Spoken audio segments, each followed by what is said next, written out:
Now in the last tape we got everything sanded out and we're ready to start mixing up the coats of clear.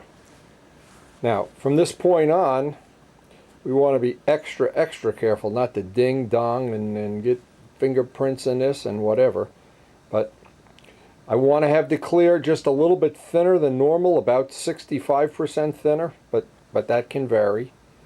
And I want each coat to go on and hopefully get dried off, gassed off before I put the next coat on. I don't want to build up too much dope at one time and run the risk that it'll get chewing gummy. And the most important thing is let each coat gas off. Oh, and in my case, the best is if I could get it up by a heating vent overnight, that's great. Second choice, get the dope on early in the morning, and then just before I finish the day, the shop day, get another coat on. So there's about 12 hours between coats.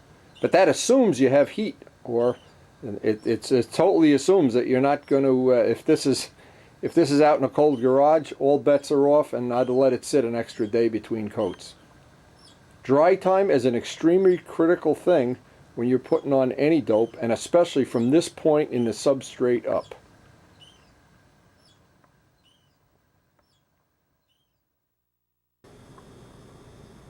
Now we also got a couple of DVDs today with some information and a look at Bill Rutherford's latest plane, a little trip around his shop and house, and what's going on most of all with his very handsome grandson. His grandson is looking more like Windy every day and less like Bill. So we gotta just take Bill out of the picture here. In fact, I was thinking of just like photoshopping Bill out of the picture and putting my face there.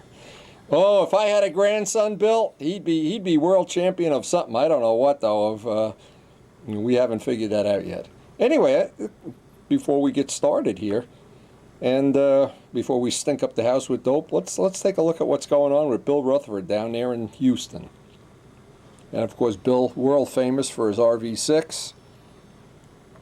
We actually got to ride in that and do some mild aerobatics. He took everybody for a ride. And a model he made of the RV6, which I thought was pretty cool.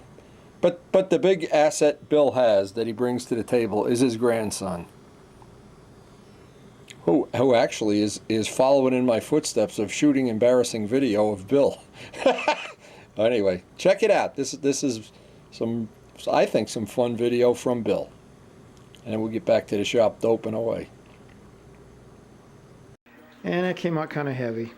And this one looks like it's going to be about 10 ounces lighter, which is ought to make quite a difference. We're looking at about 48 ounces when he's all done there.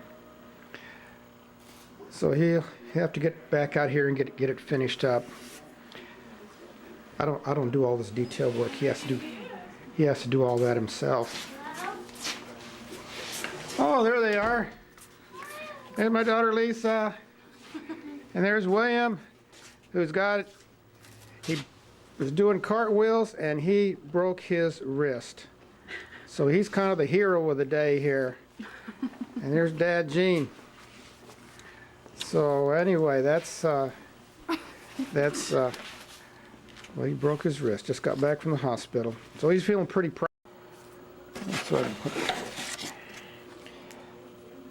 Right here, he made it, but they warped on him, so we had to come back and add a little piece of wood down here on each end to keep it from warping, and that's worked out good. It's the second set he made is much straighter, and then the flaps are the same way. Got a piece of wood, harder balsa going from the front to the back on each end, and that definitely helps to keep the piece of wood from warping. That, and make sure you dope both sides at the same time, and then we use non-totting dope when we're doing control surfaces, which definitely helps out. Ryan's work's really improved over the years. He used to just come hang out like Sammy did with painting something, just being out in the shop with Grandpa, and he enjoyed that. And so now he's definitely, his skills have definitely increased.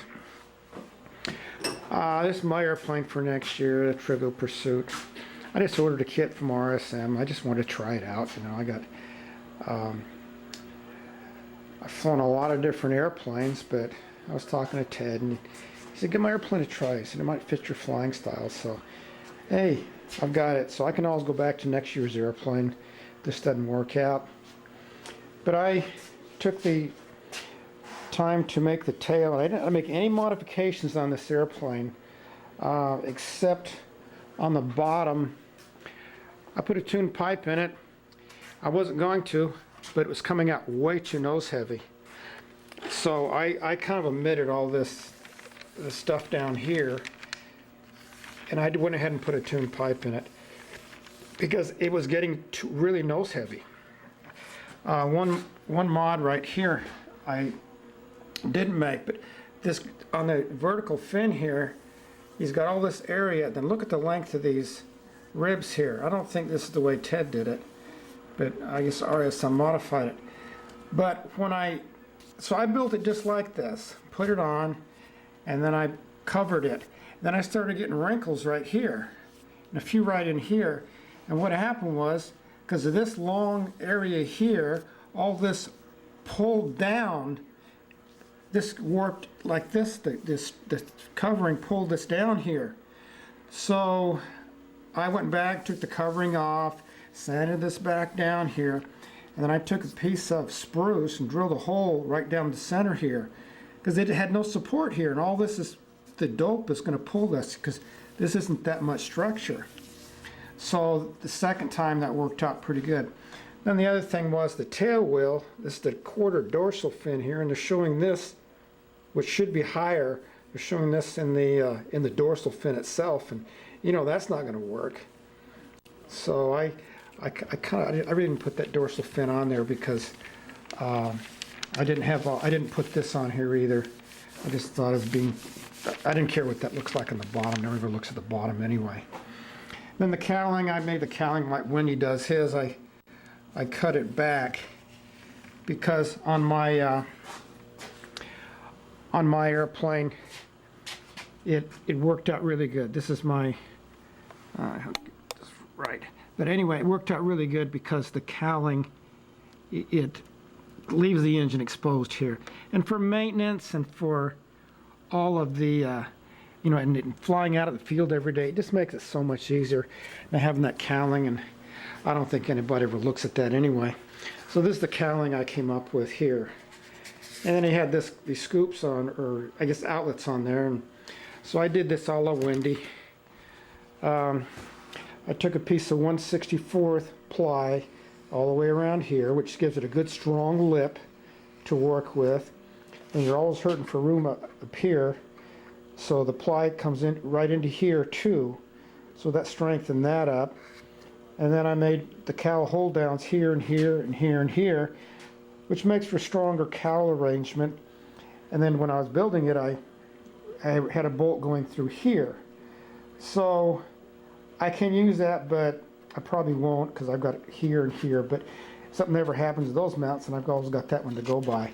Still got to do some work inside and pretty it up a little bit here. You can see, as I was talking about the vertical fin and how it is sunk down here. So I went in and drilled a hole down here, and I put a piece of, I guess it worked out to about a 1/8 inch or 3/32 spruce, and I fashioned that up and put it in there, and then just hot stuffed that, and I sanded that down more here and here, and then I had to go back and recover this.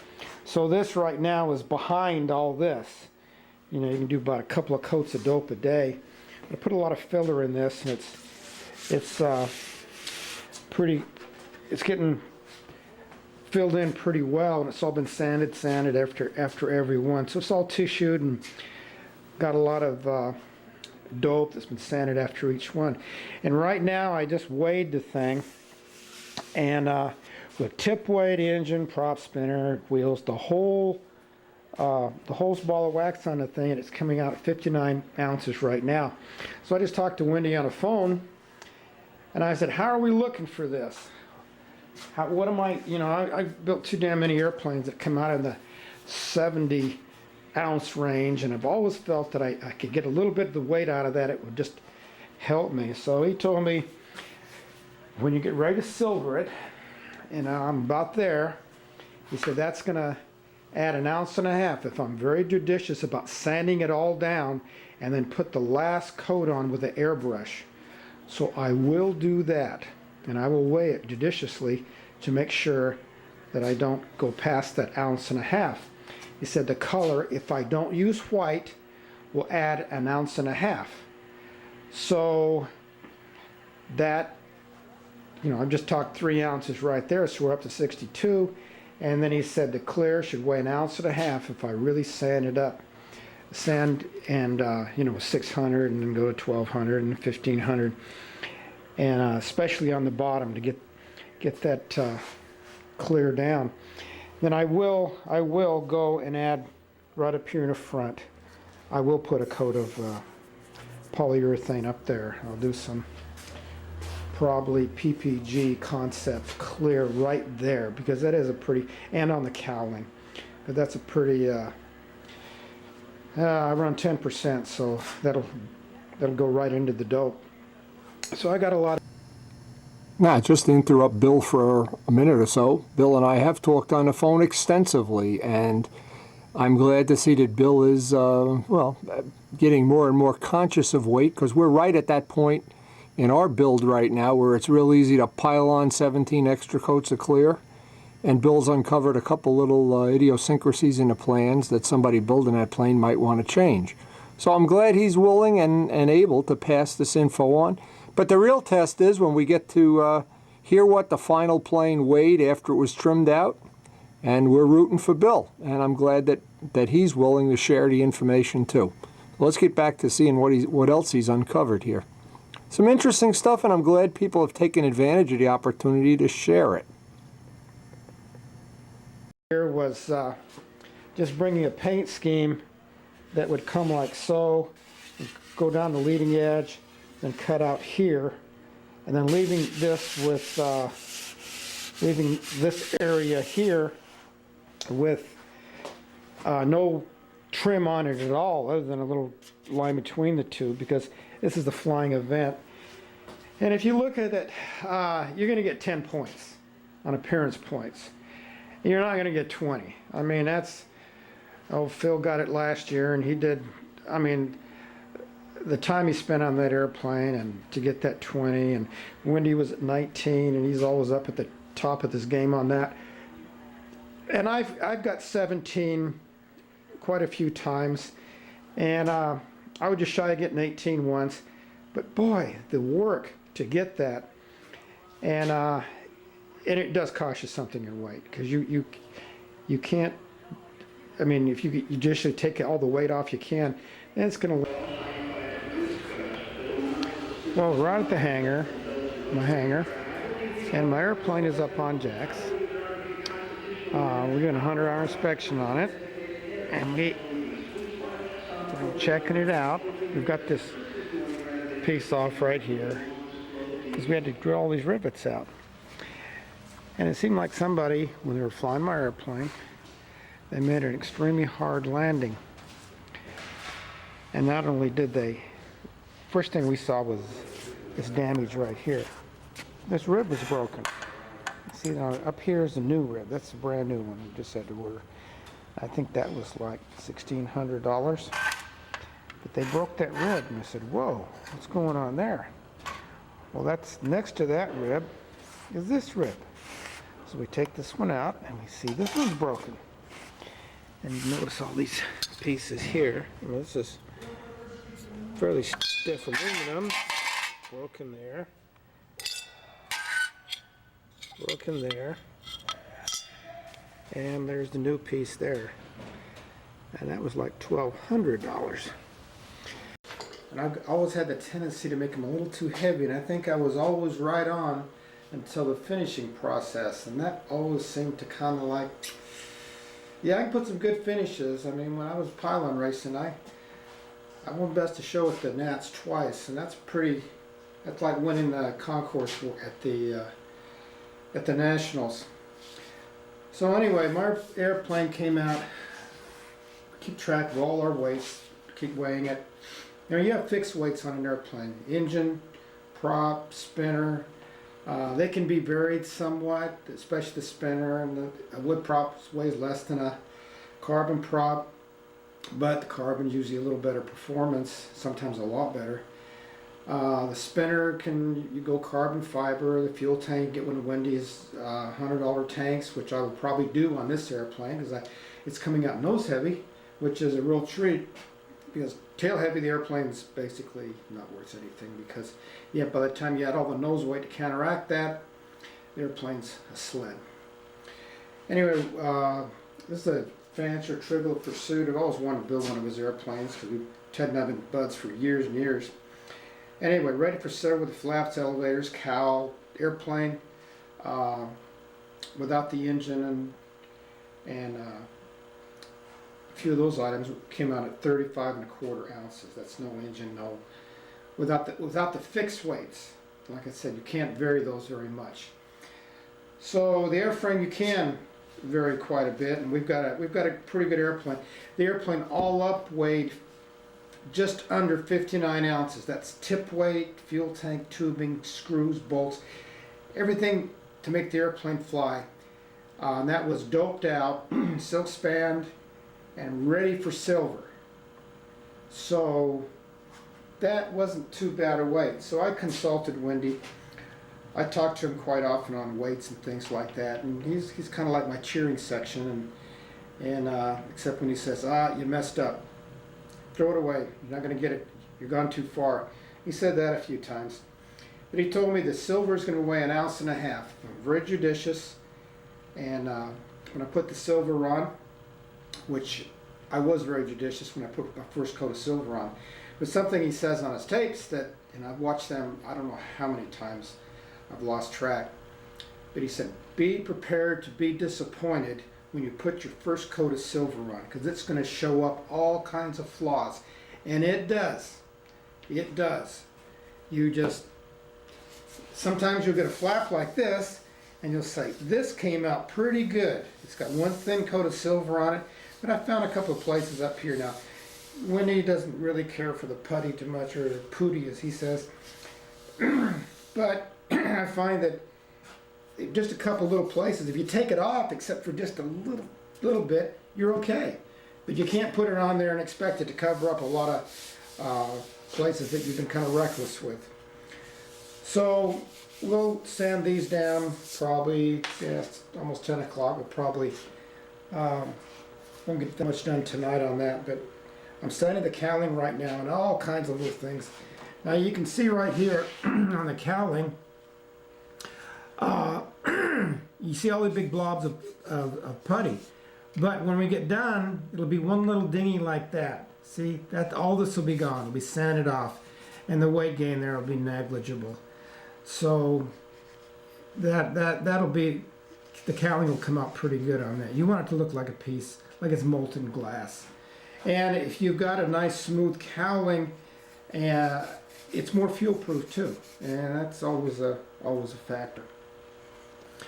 So that's the cowling, but getting back to the weights, he said 1.5 for the silver. He said your color is 1.5. He said, but you better be judicious about putting that on it. Just a thin coat and stop.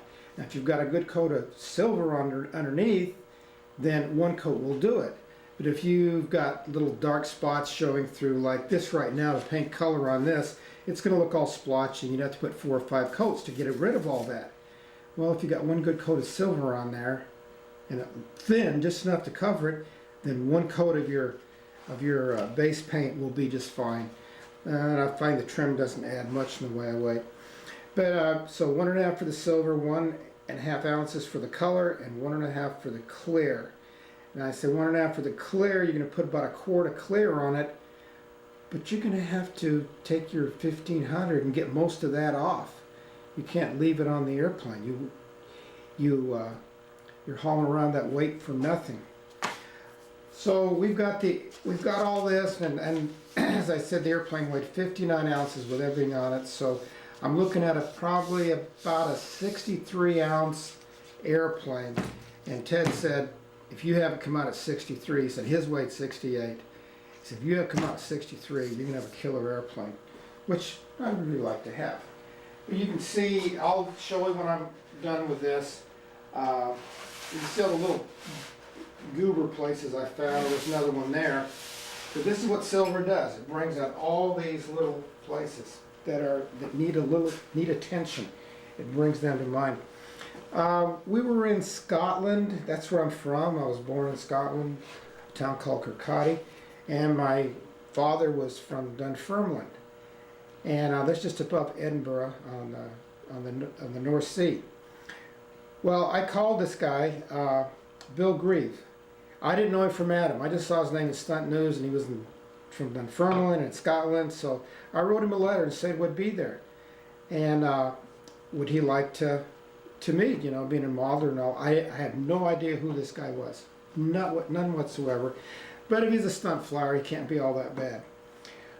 Well, he was most gracious. He came out and picked Ryan and I up, and he took us to a local hobby shop and met some of the guys there. Then we went to a golf course, and we had lunch there, and he treated, and then he was just most gracious. Then we went back, and later on through the week he came back out to pick us up and took us to Ian Ward's house. There's another stunt flyer, and we looked at movies and of his airplanes and various things going on, and he was just, they were both just wonderful hosts, and I hope they pay us a visit out here, which would really be a delightful scene.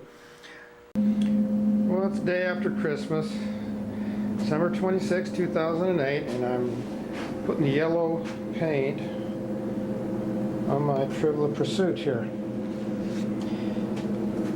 So, yellow covering anything takes many coats. It's not the best covering paint, so we're just taking our time, letting one dry. These walls always get painted up in a paint shop. I've never been to a paint shop, or excuse me, a spray booth that doesn't have painting on the wall. I mean, it's just kind of like automatic. Here's these poles I put up there to put flaps and things on. So flaps will go in there and in there. So, but this is what the spray booth looks like. It's in use in your exhaust fan, which is really mounted up behind there. You always want to draw from the bottom of your exhaust fan. That's what we're doing. So that's our spray booth. When I'm spraying dope, you really don't have to be. I mean, it's not like spraying some polyurethanes where you have to be so careful with the air going in, that it's filtered and all that. The dope's a lot more forgiving. So when I was in France, I got my buddy Sergi, and for aircraft to take apart airplanes, this is what Yashenko, this is what he sells. This weighs 54 grams. And of course you can see it comes apart here. You put your spar in here and it gets wrapped. So this is for the take apart airplane, and both wings will come off, which makes, for traveling overseas, makes one heck of a difference, because if you have to have a big long wing, I mean, or a full-size airplane, it's just really hard to get it. Then you get over there, you're always in a small car or something. Sometimes it's just what you can rent.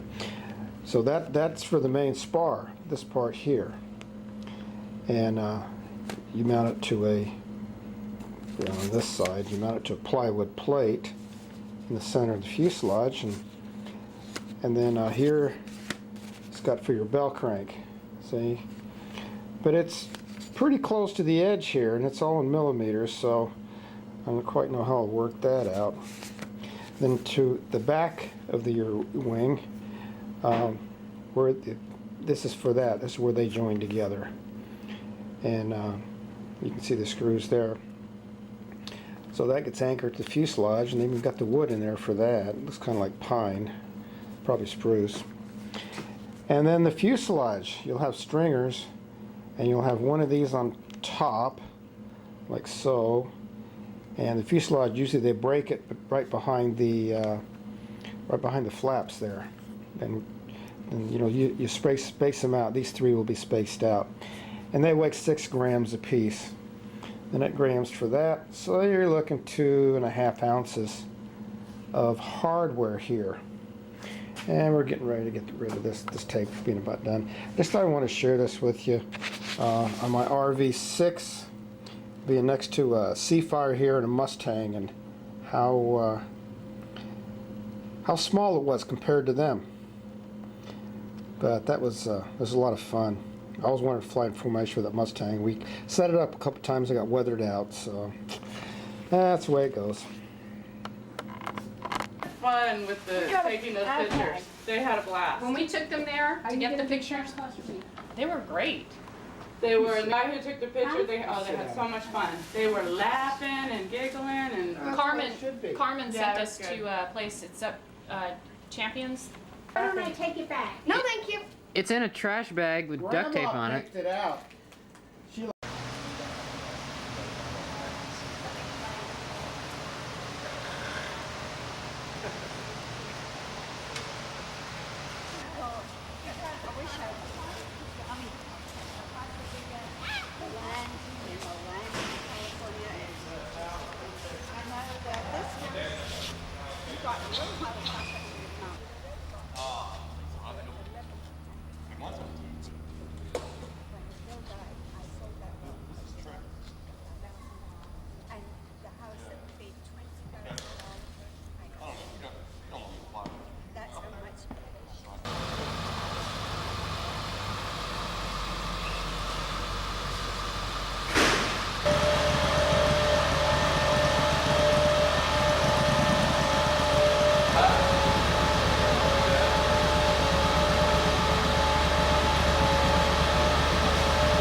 Bye-bye. Bye, Grandpa. All right, stud. Daddy, Dad. Clear? Clear.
Okay.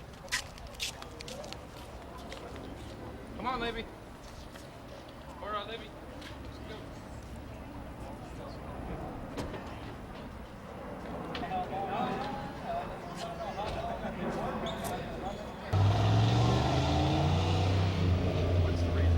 I wanted to thank Bill Rutherford for sharing that with us. I really liked seeing that flight of his.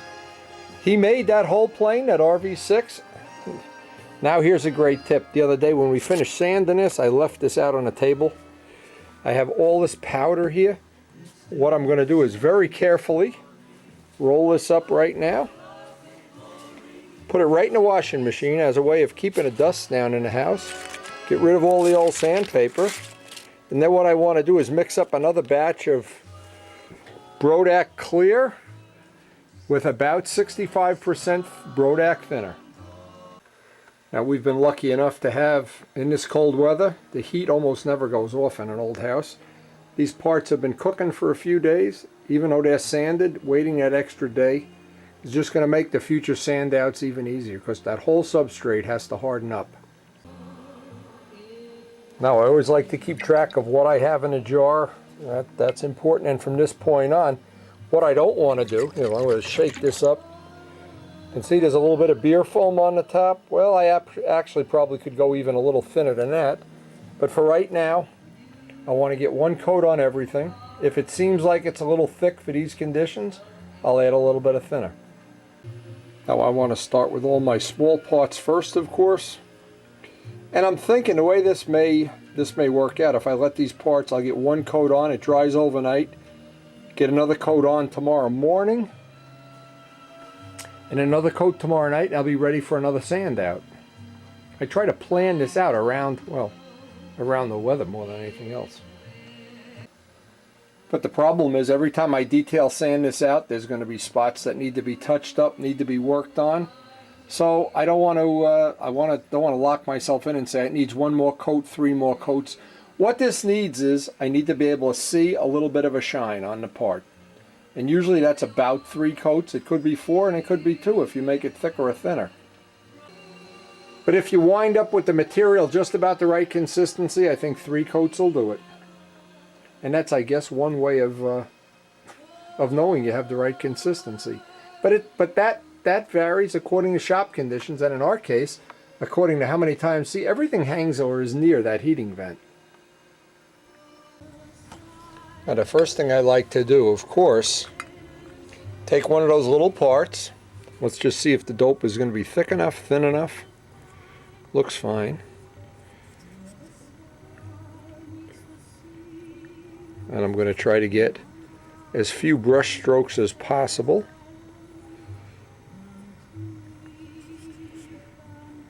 Again, one coat right now.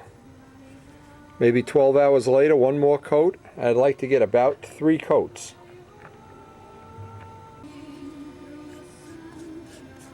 And it's to my advantage if I can keep the brush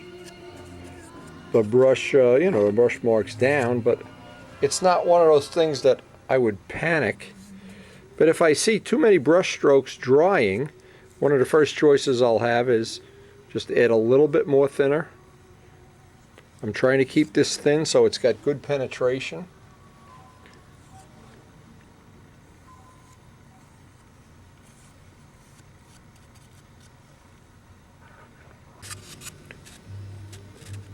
Now on these parts, all these small little detail parts, I try to look for anything that looks like the silk span's not sticking down as well as it should. And if I have to, either slit it, poke a couple little holes in it, or in the worst of all worlds, take the tip of a number 11 blade, and by the time the plane's done, we'll have to do it on at least a few times, and seal it down with thin CA. Because don't forget, the dope is shrinking. Every time you put a coat of dope on, it's shrinking. And if for some reason right in that groove, some tissue wound up in there, or somewhere that's a negative or reverse curve that when it shrank it would pull up, there's a very good chance it will.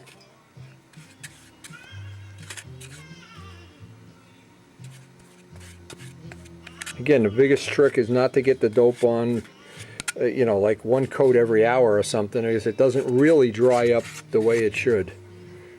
It stays a little chewing gummy. Karen loves that word.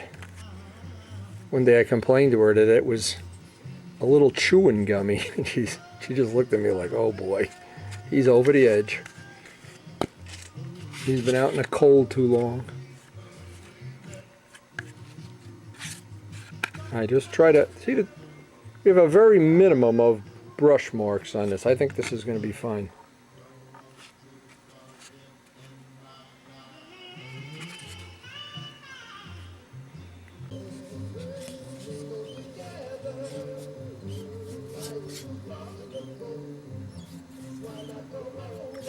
And right about at this point in the build, you start to see what the substrate is going to look like. And I'm looking, because as soon as you put a little bit of shine on it, you can see potential errors or things that are going to need correcting. And the earlier in the build you can do those corrections, of course, the better it is.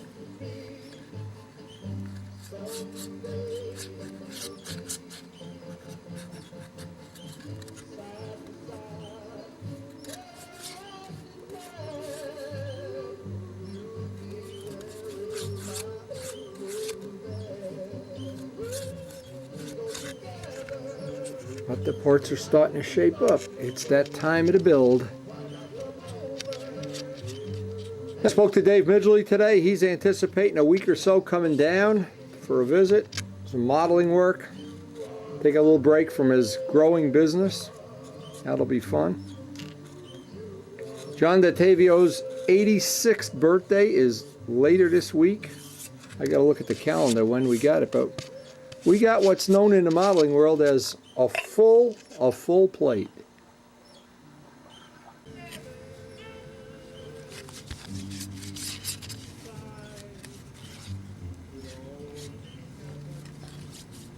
And this is the part that I've tried to minimize with this finishing technique, is how many days I'd have the issue of the dope smell in the house. And we worked on one solution already, is we never open the door to the cellar again, which keeps the cellar nice and cool, as you can imagine.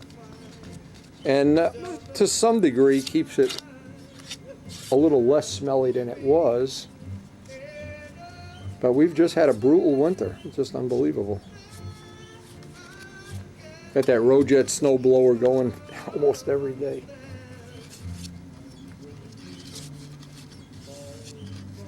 Anyway, I'm real excited to see this. This is actually the beginning of the substrate, this coat here.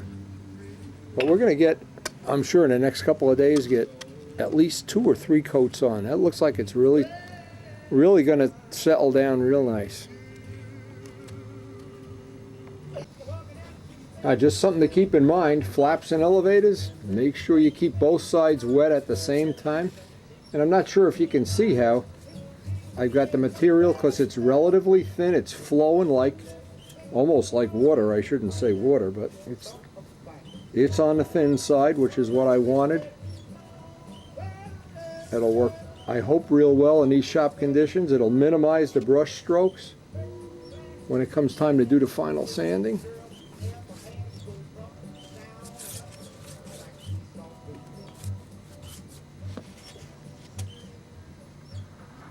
That's about the minimum brush strokes you can reasonably expect. And the same applies, needless to say, for this stab also. You want to keep both sides wet at the same time. Whether we're brushing or whether it won't matter, brushing, spraying. Whenever we get it wet with dope, flip it, get the other side. I don't know if you can see the consistency. See, when I've seen problems with people's finish, people in the club that tend to have a lot of trouble with finishing, it's one of the things they do is they just make the dope too thick, and then they wind up with all these enormous brush strokes, and the sanding job is a nightmare instead of being something that goes pretty cut and dry. Well, a lot of times it's a simple thing like just not having the dope too thick. And you've got to experiment for your shop conditions and your techniques, but once you get it right, boy, the dope should go on just and not leave enormous brush strokes, big globs, and that's especially true when guys try using talc filler. They put talcum in the filler, and boy, talk about have fun sanding that out. That can be a bear. But my technique, or my little way of doing things, I think it's, for me, it's the best way I know of to minimize the amount of time you have to sand. Now, of course, when I get to the big parts, the whole idea here is to get good penetration. Minimize brush marks and get that thinner that's in the mix to go down and get me a bond. Now this area here has no tissue, so I want to make sure I get a good coat in there. I want to minimize the amount of time I have to sand that too, if possible.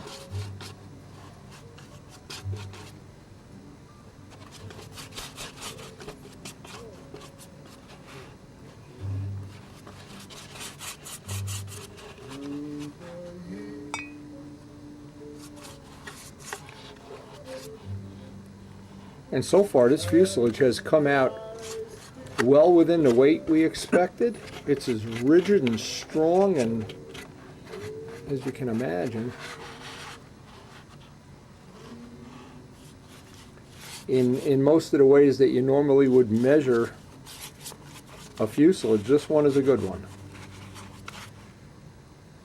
Now I'm hoping Rich is going to send me some. He's saying he's going to send up some DVDs of the paint job that he's working on, but I don't have them yet. And I think more than anything else, everybody likes to see what everybody else is building and what they're at what point in the build they are.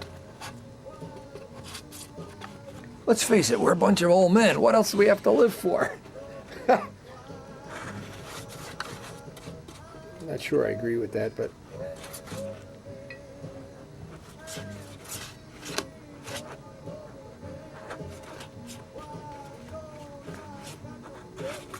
and as I say many times, I sure can think of some things that'd be a lot less productive.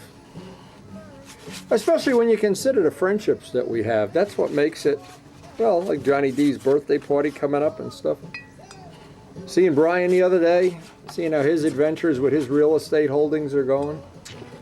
Knowing that potentially I could be out of the real estate business by the time you get this DVD if God is on my side. And we never do know that for sure.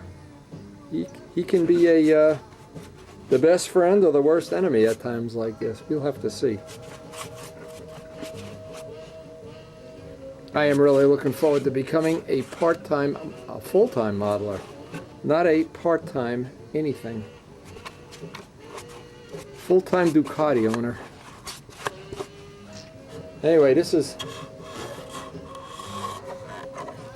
just the way this is playing out. I'm real happy with this fuselage.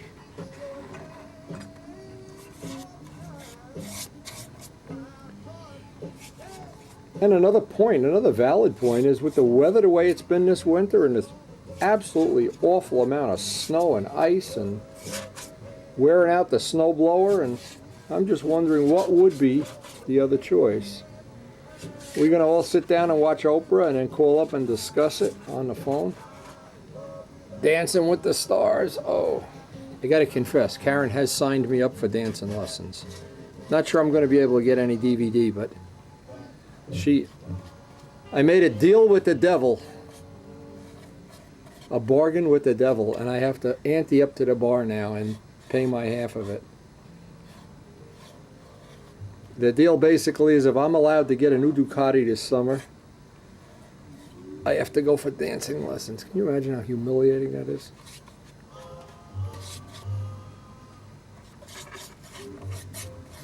Now, maybe Buzz Brodak would find that romantic, but you know what, Buzz? I don't know. I don't know if our relationship can take dancing lessons.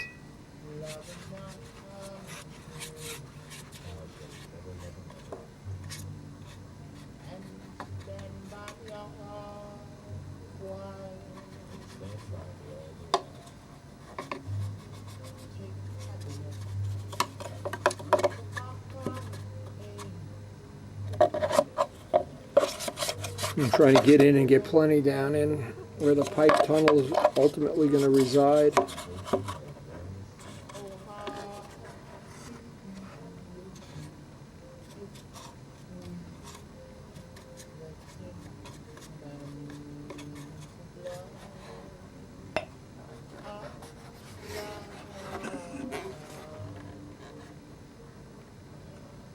No, but I'm real happy with that fuselage. Oh, the last part, and I can't wait, I can't wait, I can't wait. We are closing in on this coat of dope.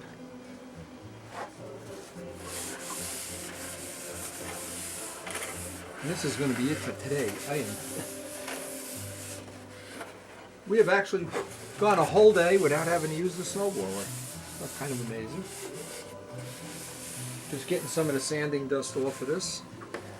And it's time. Now, what I want to do is I want to try to do this methodically. I want to get one side wet and then go over and do the other side.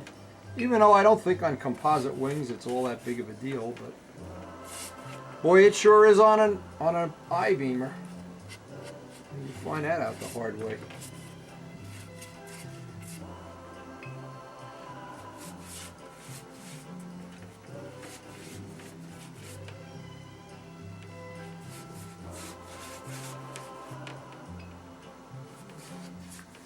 And as we start to build this substrate, again, there's some basic rules, do's and don'ts.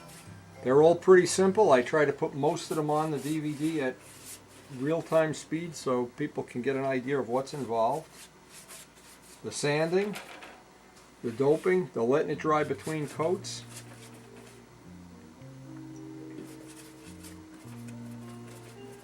And as I've said many times before, it's not rocket science. What we're doing is not, in no way is it NASA rocket science kind of stuff. There shouldn't be any issues that even people, relatively new people, can pick up. And that's what makes it nice. As Joe Adamusco said, and I've said this too, if there's a sport or a hobby that by spending a lot of money you gain a giant advantage, as in car racing, as in motorcycle racing, if you have unlimited budget and I don't, we really can't compete. Not realistically anyway. Unless you're the world's fastest Indian. And if you've never seen that movie, go rent it. That is a good movie. That's one of my favorites. And it's a true story too, by the way.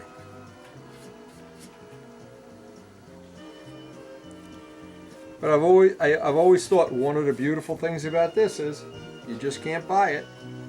Guy comes along, he inherits $1 million, still got to learn how to do a square 8, still got to go, or he's got to pay somebody to sand out his finish, or whatever. It just isn't like motorsports or something where you can buy it. And all you have to do, if you don't think that's true, just watch Barrett Jackson auction and see what they get for a Hemi Cuda. It's a completely different world than when I was a kid.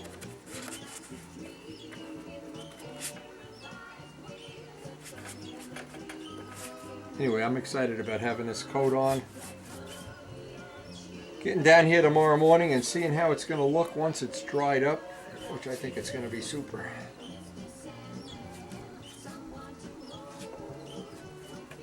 And to be honest, at the end of every night, I kind of lay everything together and look at it, and still haven't figured out how I want to paint this. I want something relatively simple.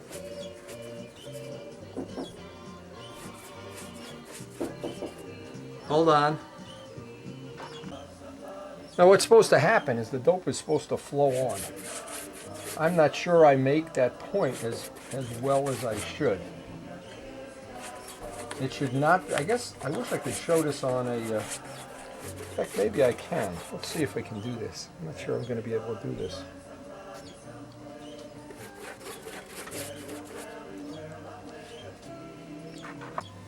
I'm not sure this is going to help, but the dope should go on. It should not be, there shouldn't be any resistance in the brush, like you're dragging it through peanut butter or something. And if you get the consistency right for your shop conditions, this part of it is very enjoyable. When you get the consistency too thick, yeah, you've opened up the jar to all kind of problems. I'd always rather have a few more coats with a little more thinner in them, just to save, and that's about it right there. That's what we're looking for on the whole project.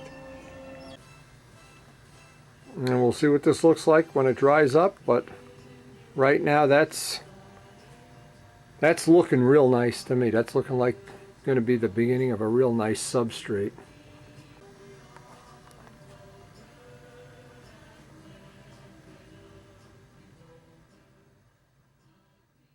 It's pretty funny. I got this forwarded to me by one of the guys I met at the bike show. I'm Sam. I'm Dave. I'm Dan. And this is Biker Boot Camp. Dave and I today are going to show you how to mock up a bike. Here at Biker Boot Camp, we're going to take people out of their boring daily rat race grinds and introduce them to our world. But first, you gotta earn it. Do you think you got what it takes? Well, we earned it with over 30 years of riding hard and building some of the best custom bikes in the world. And here it is, the grand prize. This is the bike we saw at the show right here. Ride to Daytona with myself and the East Side crew. But there's only going to be one contestant that's going to ride into the sunset on this bad boy. This is a one-of-a-kind, custom work of art, right out of our East Side custom shop. This bike is valued at over $75,000, and it could be yours. Each week, we'll be picking 3 contestants from viewer mail to see who's going to be the next person on Biker Boot Camp. Hi, I'm Lou. I'm 47 and I'm a graphic designer. I've worked my ass off for 25 years, and now it's time to do something for me. My kids knew I needed a break, so they wrote in and signed me up for Biker Boot Camp. Hi, my name's Mike. I work for Continental Airlines as a facility maintenance supervisor. I supervise over 100 mechanics. I always love to ride a motorcycle, and I'll be retiring soon. Karen says I should go to Biker Boot Camp. My best shot. I think these guys should go to Model Plane Boot Camp. And I'm a loan officer here in Red Bank, New Jersey. My boyfriend knows I've been going crazy here, so he signed me up for this Biker Boot Camp, and I can't wait. Yep, Karen's going to Biker Boot Camp. I can see it. Your brother or your best friend for a week of Biker Boot Camp. Who knows? Maybe they'll be the next grand prize winner. So write to us with someone you think really needs to loosen up. A week with us, you'll never be the same. Don't forget, you can submit yourself. So join us for a week you'll never forget here at Biker Boot Camp. Now, before we get busy, back to the plane. Rich Wahlberg sent me this. It's the world's smallest Chevy V8, and it's a cool little link on the internet. And there's actually a little clip of it running. It's 1/6 scale. Maybe we could put that in one of the Spitfires. Now, we saw something like this. It was an Allison engine or a Merlin. I think maybe it was a Merlin. This is really pretty cool. See, now this is the thing. Don't you wish somebody made a video of how they made this? I mean, I'd buy that in a minute. Throw Oprah overboard and I'd be watching that. Boy, you know, and the world is full of all kind of creative people. Now, a couple of these guys from the bike show have started corresponding with me. One of them is one of the custom painters, and I've been trying to pick his brain, and I think when I sent him pictures of my model planes, I don't think he had any idea what they were. Now look, there's a quarter. Look at the little distributor and stuff. This guy had to be some kind of super machinist, super pattern maker or something. Wow. Look at that little crankshaft. Walbridge, you hit the nail on the head. This really got me started going this morning. It's made my coffee go down very nice. That is really impressive. Look, you can see the size of the guide here. How small that is. Wow. Now, as a modeler who dabbles in trains and dabbles in, well, anything that's a model, a boat even, wow. Pretty impressive. Now, I'll bet you even have to make your own little fan belt. I bet nobody, what am I talking about? Nobody makes fan belts. Oh, that is something else. Wow. Unbelievable. Unbelievable.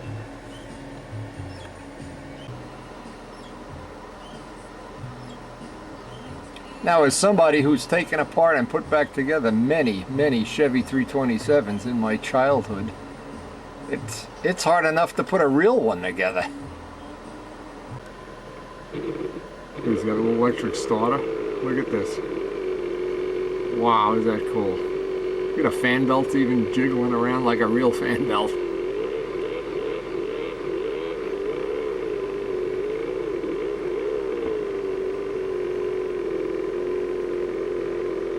Cafaro, eat your heart out. Now, if he could have made a little Ferrari engine, I'd have really been impressed. That is really super. That's from Rich Walbridge. And that has got our day started off on a positive note.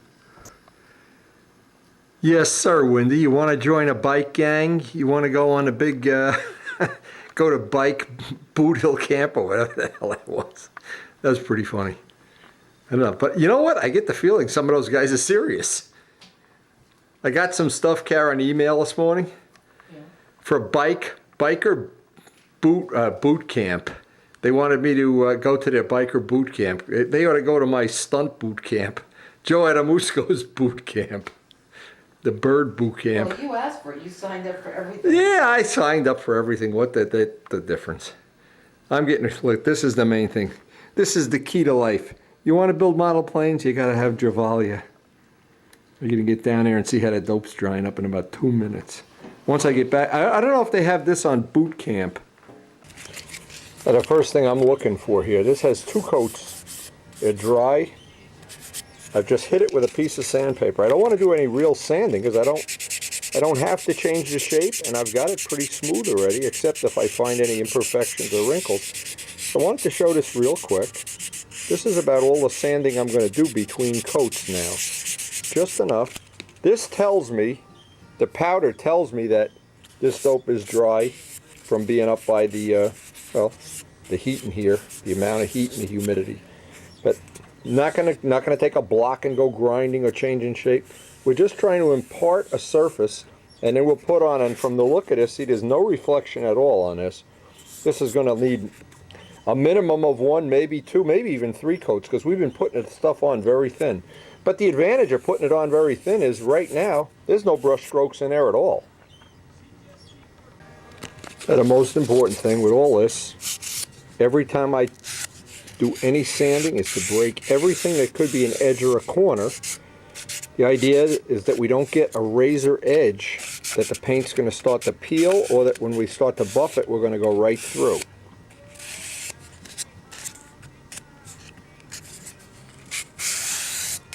Once those edges are broken. Now, a lot of people think when they're sanding, they'll go get a sanding block and grind off everything. Well, you really don't have to. From this point on, every time this happens, it's going to be just a little bit less. And in fact, this coat, a couple hours and we'll be done sanding all of the parts. But from this point on, because we've done a good job up to this point, this is relatively simple. And we're going to take the material that's going on here and put just a little more thinner in it.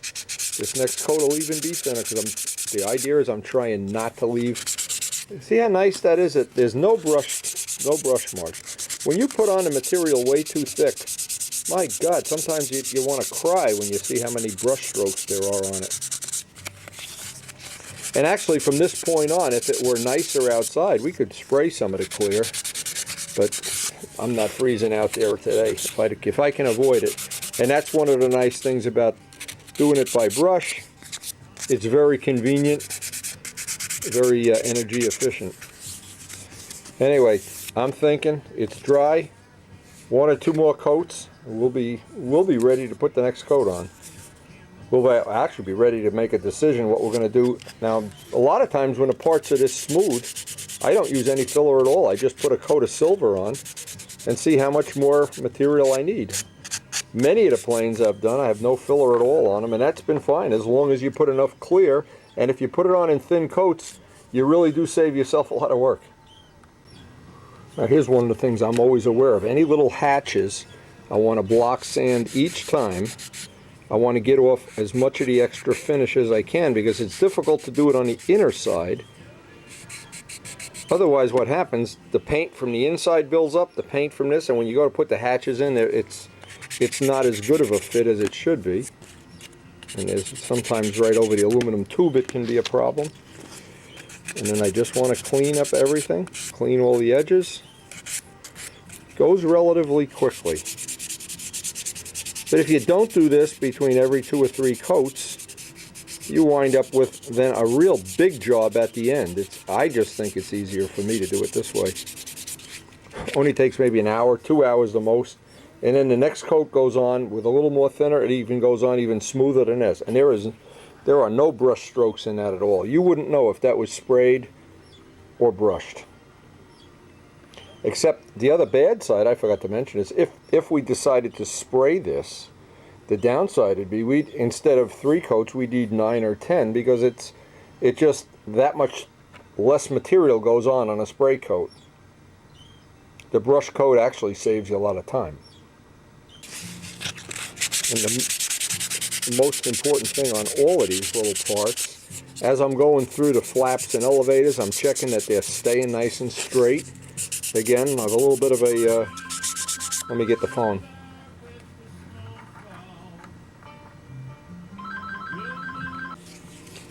And each time I work on this, I want to get in by those hinge pockets, because at the end of it, I want them to look like Joe Adamusco did them. They're nice and crisp and clean and sealed.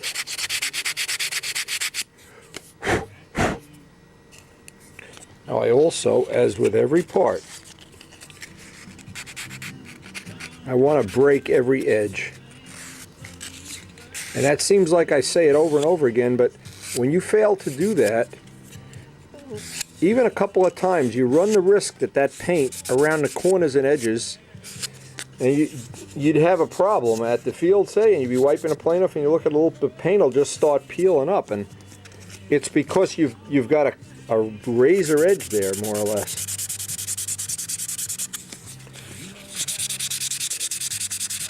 But this part here, this sanding for the next sand out here, as I'll call it, is really no big deal. And in the worst of all worlds, you could just skip this and just move on, put some more dope on. But then the next time, see, it's either pay me now or pay me later. There's a certain amount of self-leveling has to happen before you have a nice substrate. Or else you run the risk also, as some people do, they wind up at the end with too much finish on a plane, and we don't want more than 7 ounces of paint on this plane. And we'll know in the end if we accomplish that or not, because we have accurate weights of every one of these parts. Now, it almost seems like it's very redundant, and it probably is. But when you look at some really well-finished models, and those edges are, again, razor sharp, and I'm just using Joe Adamusco's plane as one example since we've just seen it. The nice hinge pockets, the nice edges. Sometimes it just slips by you how it got that way. It got that way because every time you're going in to sand anything, no matter how trivial it is, you want to have that really nice little radius there. At least I do anyway. And I've seen enough really well-finished planes that have skipped one step. They're one step away from having a really high-level finish. And usually, it's the edges. And every time I get a chance, I even try to keep that surface flat. I want to see, when this flap and elevator come together, I want to see 2 razor blades. I don't want to see, and it's all little details. Now that was the guy that sent me that video, the guy we looked at his motorcycle, and well, one of them. Now, and again, I'm not a chopper guy, but I really do appreciate some of the workmanship they put into that. But I thought that was pretty funny, that biker boot camp thing. And that little V8, oh man, that's a labor of love, baby. That's like making a bomber. You got to really want to do that.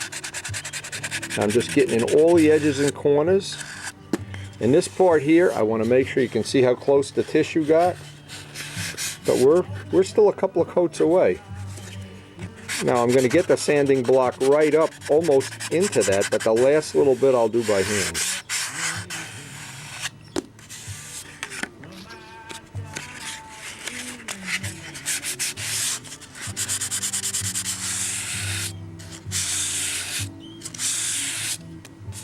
And boy, even the slightest imperfection right now you can feel. If you take one shortcut now, everything you did up to this point is not worth it. Now I wanted to show one of the really, I mean, this is an exceptional little good tip. And this I learned, well, here's what I was trying to do many times. I'm trying to use a square block to get in a corner.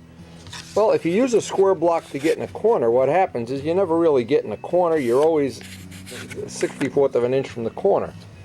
Even a back cut block, it leaves something to be desired, because the last little bit where you want it, that last little edge, isn't doing any cutting. And if you do this, where you stick, that's even worse. You put a gouge in it. So one of the things that works for me anyway, but you've got to really be careful with it, is these are the little squeegee things, body shop things, but you know, of course you could make this out of anything, out of a piece of plastic. Just put an edge on it. And boy, does that allow you to get in a corner. Now, especially when you're getting down to sanding, where we're going to be sanding the silver, that allows you to get, this is the tool of the century. The last couple of times I used this, I got perfect, what I thought were perfect edges, and it just couldn't be easier. Now, the real trick of this is, at some point in time, the sandpaper wears out. Now, but here's the good news, and this is what I do. I save all the old sandpaper from the sanding block. This is a piece, in other words, this is what we normally would be inclined to do. I cut a piece of sandpaper, it's sticky back, I use it that way, that way, that way, that way, because 90% of the cutting gets done right on that edge. In fact, you can even see that it's worn an edge. Then when you're done, the corners are perfect. So you can just, and you don't care if it's real sticky. By now it's not real sticky, because you can hold it with your finger. But you can hold that right in place. And this is one of the tips that once you try it, you'll just, it works better than it looks on video. It works perfectly, in fact. Whether you're sanding an inside corner. Now granted, a lot of people prefer the look of big fillets in the back or in by the wing. Well, that's a whole nother issue, but I've long since abandoned the idea of trying to do big fillets, because it adds an ounce to the plane that I don't need. I'd rather put the ounce into paint. And, well, it's just a personal touch thing, is I like the look of, well, of razor edges. I like a plane to look like it's made out of razor blades, not silly putty. And that's going to be part of when I make a final decision on the paintwork on this. I mean, boy, I've been sketching up a storm here, and I've not found anything I'm really in love with yet. Because I wanted to keep it relatively simple. I want it to be that the shape of the model defines what it is, not a bunch of spaghetti bowls or SpaghettiOs on the wing. And there's just a bunch of people that I think overdo this paint thing, to the point where it distracts from a model. But the problem is, some people like it. You know, it's like lowriders. There's probably more people like lowriders than Ferraris, but I like Ferraris, so.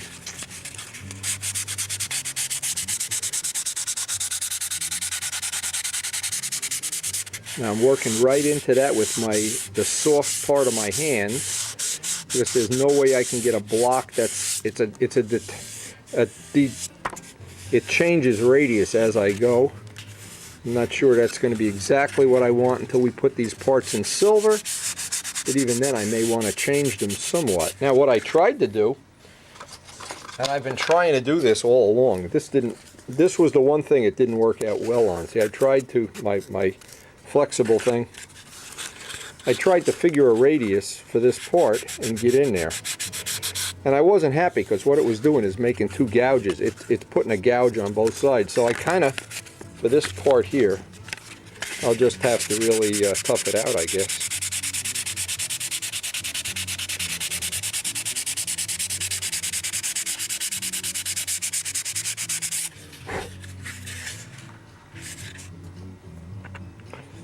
But again, we could have gone on this morning and just ran out and put a whole bunch of, well, more dope on this, and we would have made ourselves a ton of work. I think we're going to escape here in a couple hours with some really nicely finished parts. Now, one of the little strange things, I guess, I always consider myself to be maybe one of the luckiest people that ever lived, because I've been able to have a life that that I've been able to share with other people, and I've enjoyed sharing their life, of course. And I just became the right age at the time video and digital cameras and things came in that everybody had one. And an example is when we went to Brazil, we made a bunch of new friends, and we've been able to share videos with them. And I got this, the video that's playing in the background now, and I've watched this a couple times. This is Fernando, one of the guys we met in Brazil. His family, and I think some of his friends, they went on a motorcycle ride down the whole length of Argentina and through South America. And now the only problem is, because we have a language issue, he was able to send me the pictures and of course a short description of the trip. But it would be nice if, boy, I just think of how nice that would be if he had video. If he had that Andy Lee camera thing. And I did not see anything worth having at that motorcycle show. Maybe they have it at boot camp or something, I don't know. But we've become kind of friends with Fernando. We've been exchanging videos and been exchanging emails pretty much. He's been improving his finishing a lot, I think, fair to say.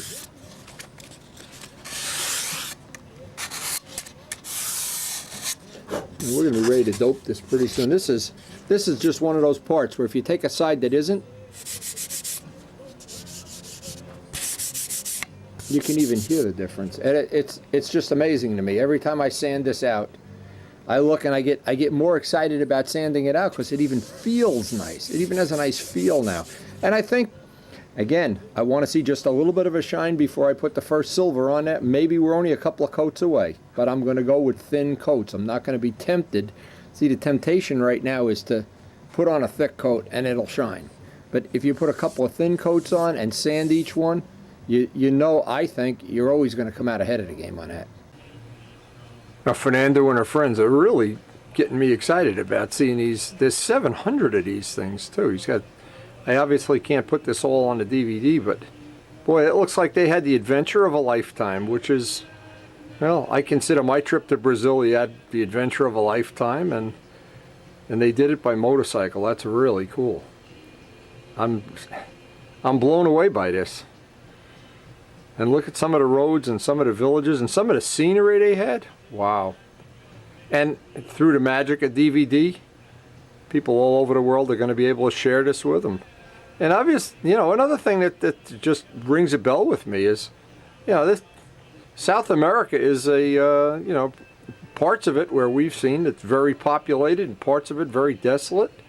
Boy, if you could just jump on a motorcycle and ride, I'll bet there's places you could see that, and this is certainly one of them. And I've watched this a couple times now as I'm sanding out, and it's, every time I watch it, see, I can do this while I'm sanding stuff out. So it's really cool.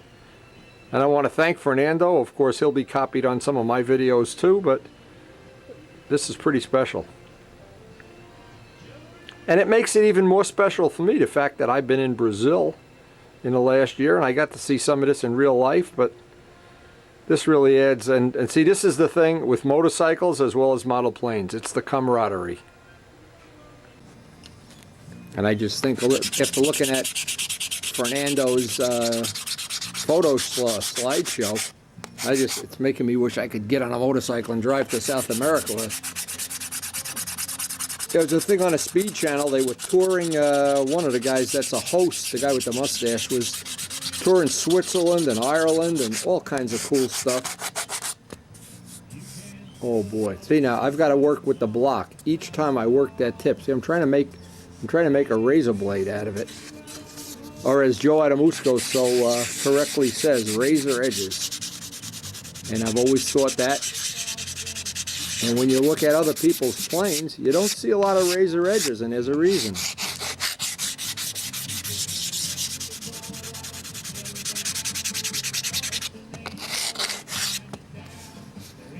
I don't know how much more of a razor you can get that to.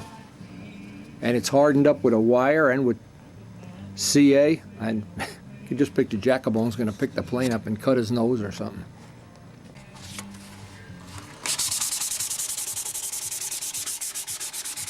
Now we're coming down a home stretch here, and it always feels good. That photo show, that just amazing. See, I'm still amazed. I really feel like I've been on tour with Fernando and his friends and his family. Penguins, I think they went all the way, if I understand his note correctly, they went all the way to the tip of South America, which, wow, that's pretty neat. And there's glaciers and icebergs and everything, and I'm thinking they're riding motorcycles, so I guess he's a tough guy. Anyway, I'm going to try to finish these up. The plan is hopefully to get one more coat of dope on everything tonight and see what it looks like tomorrow. Again, I'm not rushing. I'm not going to try to press this because I think we're only 1 or 2 coats away. And by the way, this is another good use for this tool. It's right in that groove like magic.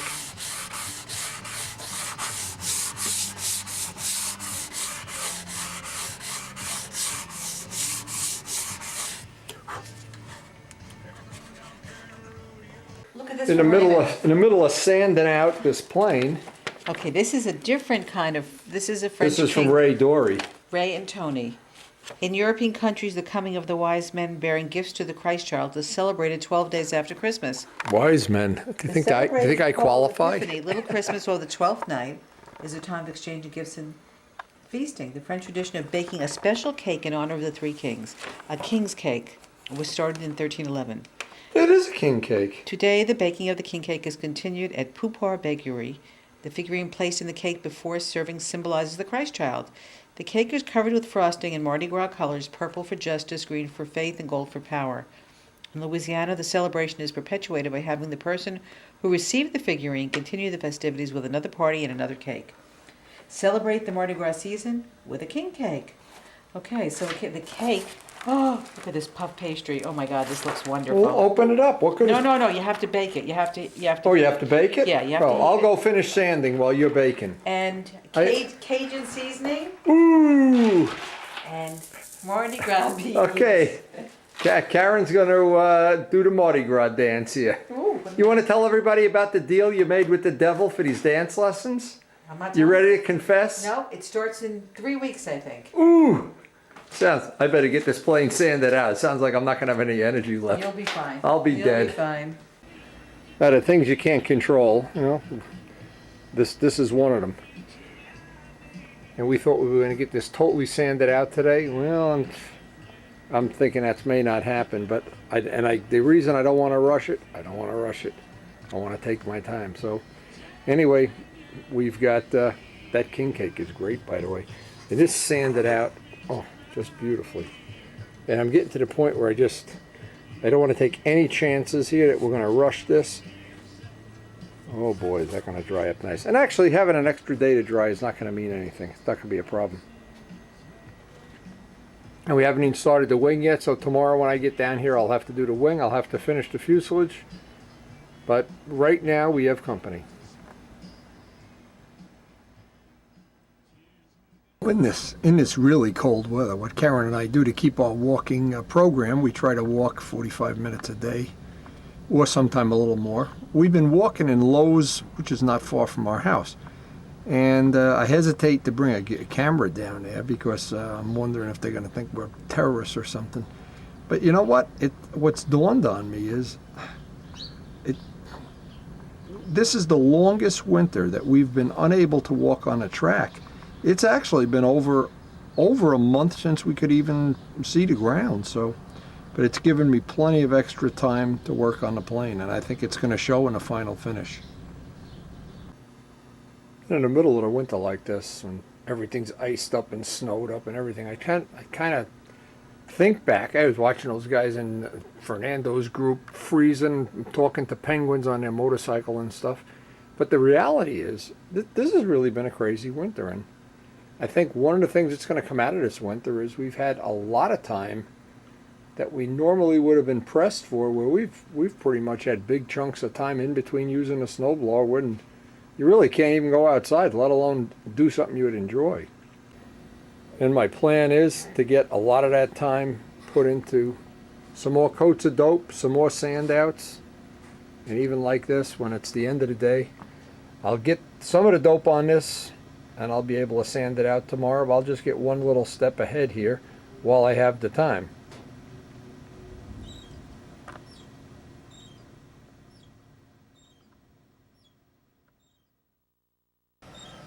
Now, one of the things that's been challenging me no end is how I want to do the paint work on this. And going to that bike show didn't do me a real favor either, because I've got too many ideas in my mind right now.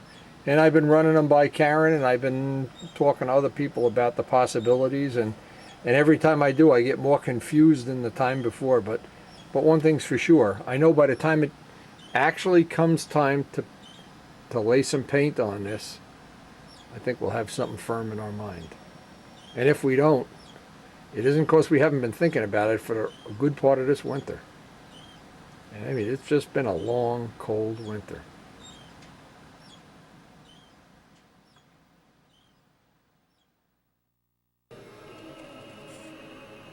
Well, this morning is the day I think we've all waited for. I've waited for anyway. It looks like we need one more coat on this. I'm thinking one more coat and we got it. It's got the slightest, not sure you can see it, the slightest little bit of shine.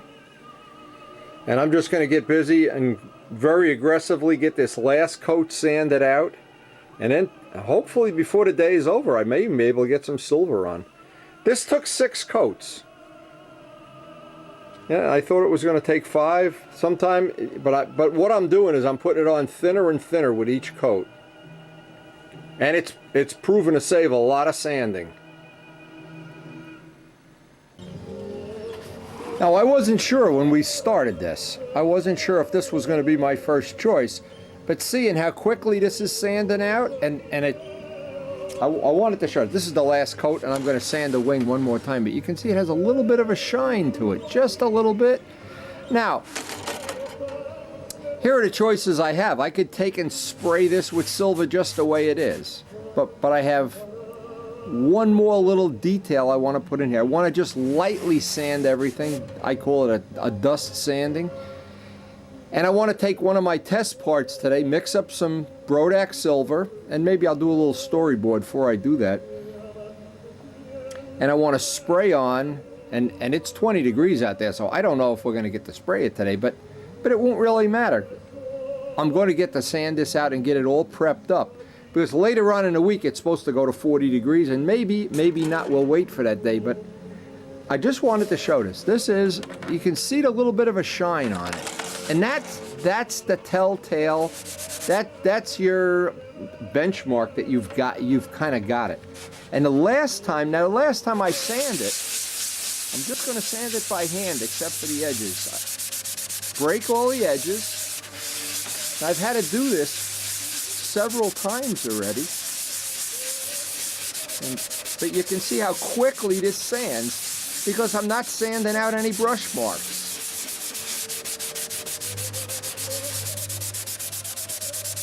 Let me just do one thing about the size of a playing card. And because I'm hoping this is the last time I'm going to dry sand this out, starting with the silver, everything will be wet sanded. Now, what about the silver method? I don't know who invented it, to be honest. Big Jim told me that Jim Sulhavy did it that way years ago, and of course he was a top finisher. But I certainly don't take credit for coming up with that idea. The idea of the silver is, right now, you could put your colored paint on this. But the problem is, it doesn't block out any of the joints, any of the little, you would not see the little imperfections. And if you intend to paint this yellow, white, red, where the paint is going to be having a cover, you're going to need several coats of those paints. But if you paint it silver, you can put on the lightest coat of silver with our small air gun, the tiniest coat of silver, very thin. After we sand it out a few times and we know the quality is there, that last coat of silver can be a very thin coat, and then you really need a minimum amount of colored paint.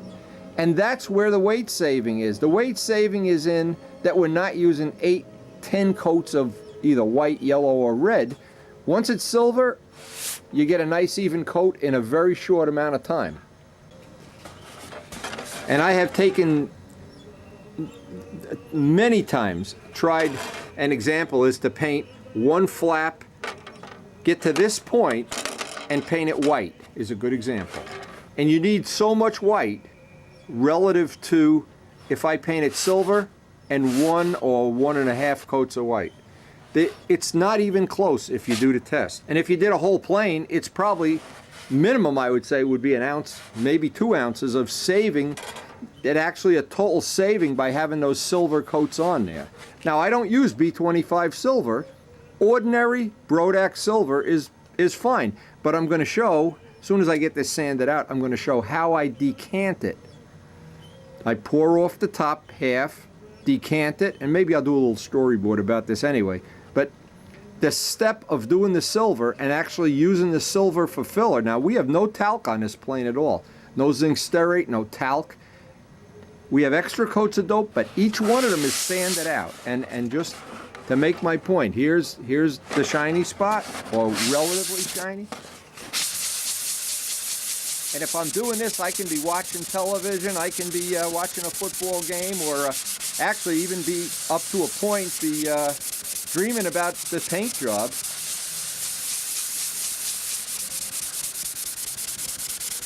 And like I said, I've had several ideas. Some of the ideas that came to mind. I was watching the Thunderbirds the other night, and I was thinking, how cool would it be to have the bottom of the plane look like the Thunderbirds? And I said, oh, no, this is not a semi-scale plane. And then I was thinking, of course, when I went to the bike show, I'm going to airbrush on Harley stripes. Well, then reality sets in, and I know I want to keep it relatively traditional. And I want the shapes and the colors to be the feature that you see right away. Not a bunch of, well, wild designs or whatever. But anyway, rather than belabor this and tie up another hour of video, this part of the wing now is ready for its first coat of silver, as are all the parts. Once they have that little bit of shine, then the extra little cherry on a sundae is just to dust sand it before you put the silver on. Now, I guarantee when we put the silver on, we're going to see some dry spots, but that means we're on the good side of not having too much paint on. When you put the first coat of silver on and it looks like a piece of aluminum, you know you got too much paint underneath. It's as simple as that. And it's like gravity, it never changes. If you're looking for the 7-ounce finish, this is one of the steps. Getting that last coat of clear and seeing the first coat of silver have dry spots. Then we know we're right on the razor edge of where we want to be. Well, we're at the end of the part of this that is the underlayment for the silver. And just to go back up a little bit, we've got a piece of raw wood. And on that raw wood, we then put 3 coats of clear dope. 4 coats maybe, doesn't matter. Sanded that out a few times. Put our tissue on. Sanded that a few times. And put on some more dope. Now, this is, except for the silver, what I call, and it may not be the proper word, it may not be the proper terminology, but I call that the substrate. That, to me, that's the base. This sandwich here is the base or the substrate. Now, whether you include the silver or not, beside the point. If we were painting a guitar, a boat, a motorcycle, any of the other things that weight was not a factor, we probably, right now, would be doing this. And this is always the temptation. We would be blowing on, if you ever watch them paint a motorcycle, several coats of, well, when I painted Monoposto, primer. Well, in our case, we don't use talc, and I don't like to use, well, a variety of other products, zinc stearate and things, but of course other people do prefer them. But what I prefer, and I don't, again, I've said I don't know who gets the credit for this invention, but it isn't me. So some lucky person invented this, and I think it was Jim Silhavy, but I'm not sure. I eliminate this whole step. And many people I know that started off with really light airframes, once they were done with primer, unless it was a scale ship or something like that, for our purposes, it's really not appropriate. But we're ready, and right now is a great time to look things over, make sure I don't have any defects or anything there that's going to be a problem, because I'm pretty much ready to put on several coats of silver. Each one of it will get sanded off with 600 sandpaper. And I will put on enough coats, as many as necessary, and that will then complete the substrate. Here's just one important idea to keep in mind. Once we have this base, and this is the base underneath the silver. This is the wood underneath it. It won't really matter up to a point. I mean, it gets ridiculous at some point, but it won't matter if in the course of doing this we wind up putting on 1 coat, 2 coats, 3 coats, 4 coats. If at the end, when we're done, we've sanded off enough of it that at the end of it, we want to have the thinnest coat of silver possible, but underneath it, it's already filled in all of the little flaws. So we're using it as a filler coat, and then at the very end, we'll try to get on the thinnest coat possible of the silver. Now, the mix of the silver is a whole nother tricky little thing. And the first thing to remember, and this is a pretty simple thing, for people that are not familiar with the word decanting, this is exactly what decanting is you buy a can of colored dope. You buy it about, in my case, 1 year ahead of time. I buy the paint for the next year's plane. Now, if you put it on a shelf, what's going to happen is all of the pigment sinks to the bottom, and all of the material up here is either relatively clear or doesn't have a lot in it after you've let it sit on a shelf for a year. So what we really want to do is this top part, and it could be a half or a third. We're just going to pour this off onto a jar. Right now we could use that for other purposes, base coat, filler coat if we were going to make talcum powder, or for other projects like touching things up. But it's this amount that we want to have right now. We call that decanting. Now, the thing that decanting does, in essence, what we do is double the pigment. Now, why do we do that? If you understand this, we want to have a 7-ounce finish. This is one trick worth its weight in gold, and you can use this on other paint. You can use this on any paint that you're going to be doing a finish on. But most of all, it's on the silver that you really want to do this. Now, what will happen on the first coat, and I'm just going to make a simple analogy up. The first coat we could put on any way we want because we guaranteed are going to be sanding that off. So that's going to sand down, and it's going to fill in any more little imperfections, and we're going to expose the dry spots. So even if you were really desperate and you really wanted to use this material up, you could use this for the first coat. But for that last coat, this material here that has basically twice the amount of pigment, we want to use to create that very thin, ultra thin, high coverage last coat of silver. That alone is a weight saving right there. Now, the obvious question is, why don't the manufacturers just make dope that has twice the amount of pigment in it? Now, first off, here would be the problem, is this would increase the cost of the material, and in most cases, as an example, if you're building a scale plane, you don't have to do this. If you're building an RC plane, which is where the bulk of the material goes anyway, or in essence, a real plane, you don't need this. This is overkill. You don't need to have that much pigment in there. But for our case, where we want to get that last coat to be razor thin, we want that pigmented, overly pigmented paint. But it's the technology we're going to use from this point on. Everything is either decanted, or in the case if we use Bob Brookins paint, we're going to just add more pigment to the paint. Well, in the real world, that wouldn't really work, because then what people would have to do that don't want decanted paint, in other words, the manufacturer figures out this amount that's practical. And what happens in this case, if you were to put even more pigment in, and I would never go more than a half, 50% decant job. More than that, here's what happens.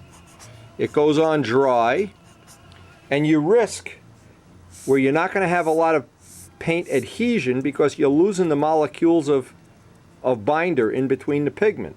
So we've found that over the years, after a lot of years, this is the best formula. So let's say there's another scenario, and the scenario is that, gee whiz, I forgot to buy silver last year. Well, the thing that you can do is you can go buy a can of dope. You can do it with clear, you can do it with silver. And you can just go down to your body shop and pick out a color of silver that you like. In the case, this is how B25 silver and the silver for the Spitfire and other silvers were made. And just add your own pigment. Now we're going to show how to do that when we mix up the Bob Brookins paint. But I wanted to really get this concept across. This 7-ounce finish is not a low-tech thing. If you start off with just the typical way of doing a finish on a typical size plane, you wind up with about a third more weight than you really need. And it's by shaving all of these little, I call them shave a 1/4 ounce here, 1/8 of an ounce here, 1/4 ounce here. And that's what allows you to have a 7-ounce finish on the plane. Now the other question is, why is it that we're striving for a 7-ounce finish? Well, let's just make any typical plane. A Nobler is a good example, but you can use any plane you want.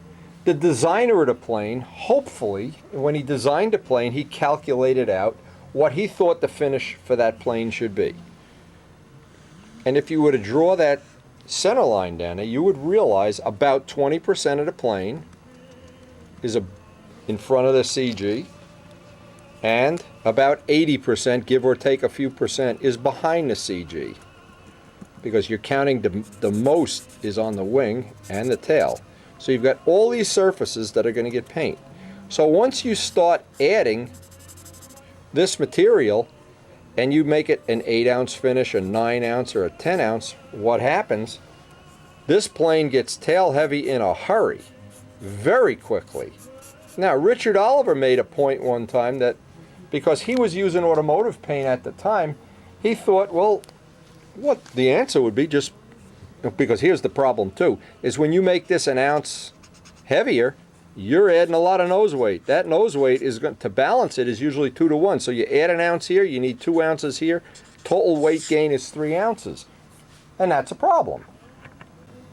And when a plane goes wrong, when it gets heavy, that 1 or 2 ounces that becomes 3. Now imagine if you get on the other end and this becomes 6. And now there's no place in the front of the plane to put the weight. You start gluing things to the motor and lead in the back plate.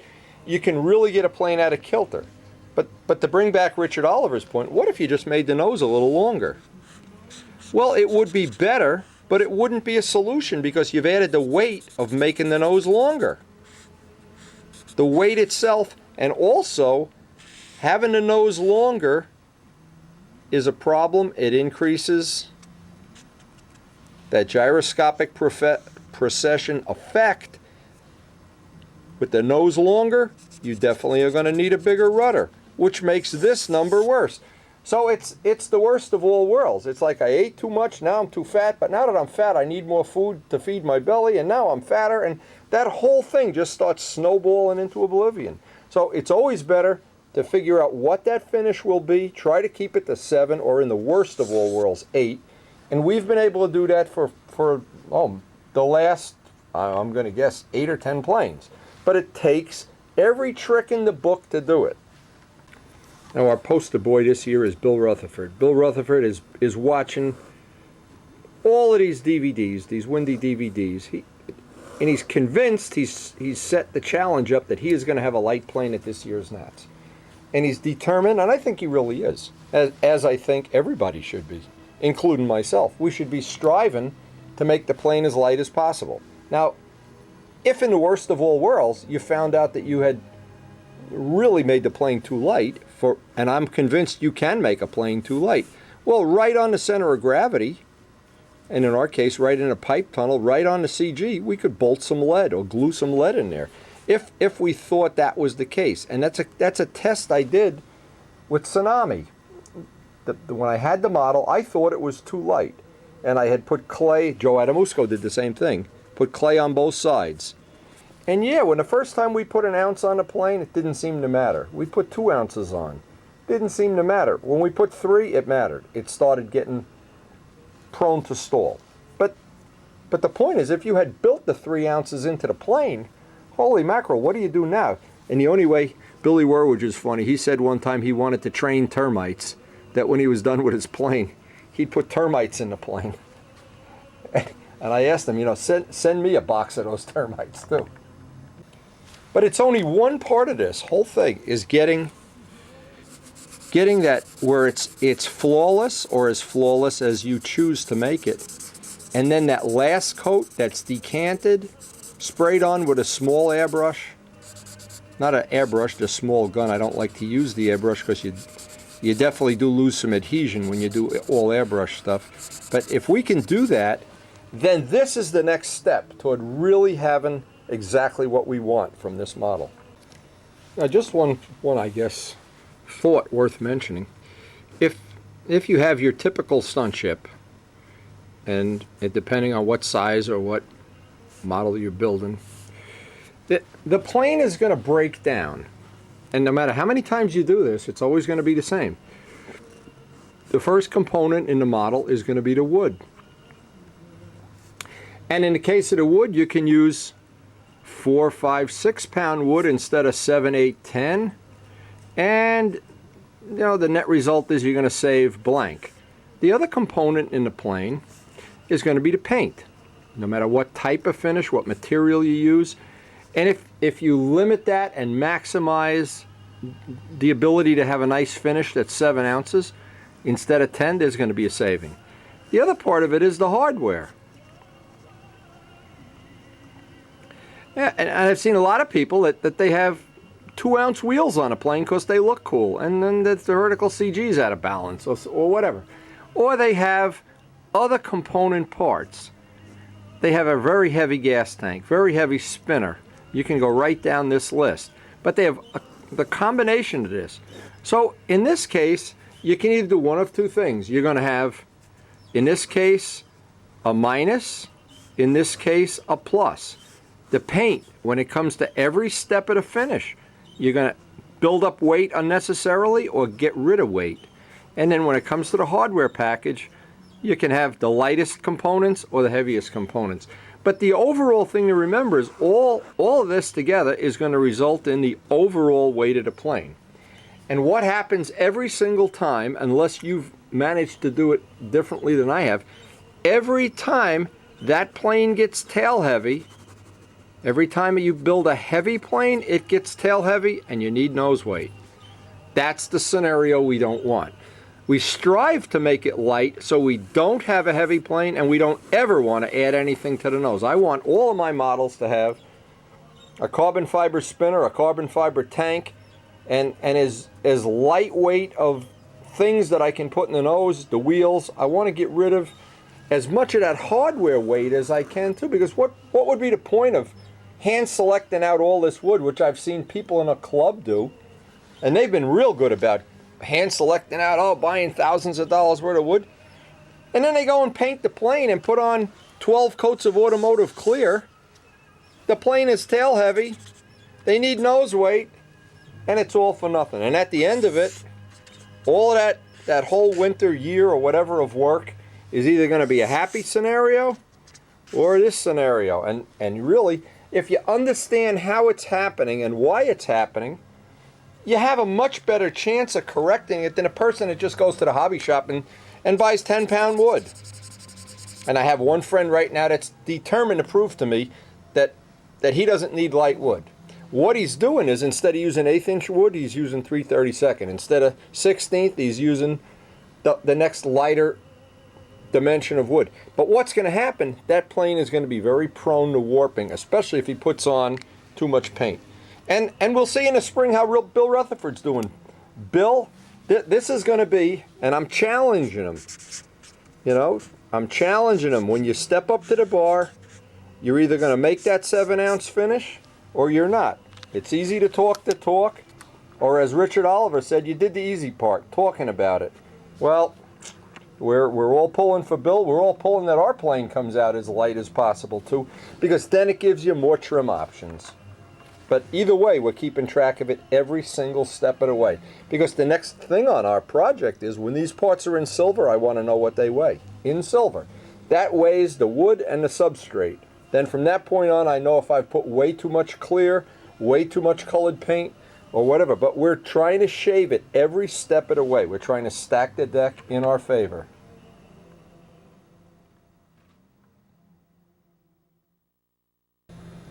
Now, the question some people ask me is, well, yeah, if you're so smart, how do you know this? Well, I don't know it because I went to college, or because I was born real smart, or I was born anything. The reason I know it is I've built a lot of planes. There's been a good part of my life that I've been on my knees with castor oil all over me and dope finish, and silver paint and sandpaper have been my lifelong friends. I learned it the hard way. And I have this hanging in my shop just to remind me.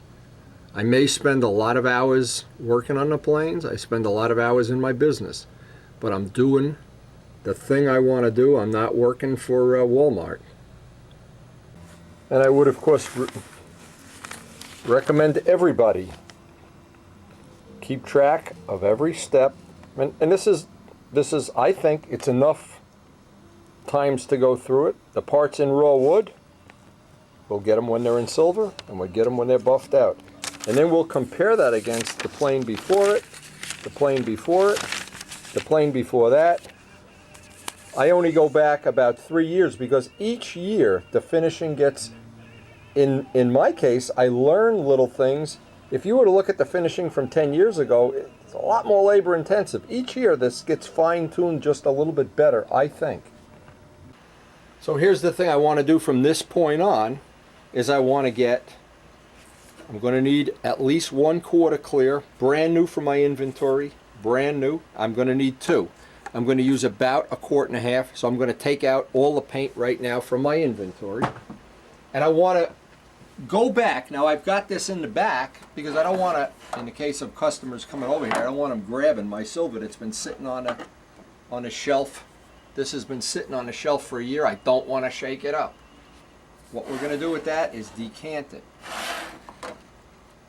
And every time I tell somebody about decanting, they're amazed. They think it's like a magic trick. It isn't. I used to even decant paint back in the days of painting motorcycles. And for sure, it's a common trick. I'm sure Bobby Brookins, if you're going to mix your own paint and put your own pigment in, well, then you don't have to worry about this. But if you're buying pre-mixed paint for some or all of the job, then you want to be able to decant it for sure. I just wanted to show this. Not B25 silver, ordinary silver. No reason to use more expensive material to do this. Take these little tabs off carefully. You can pop an eye out. These are there so that Mr. Brodak can ship the material, or any company that's shipping liquid and hazardous materials. Again, this is the technique I've used. It shaves weight.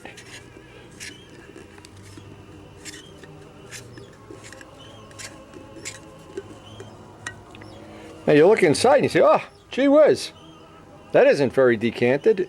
That's not clear on the top. Well, it really isn't.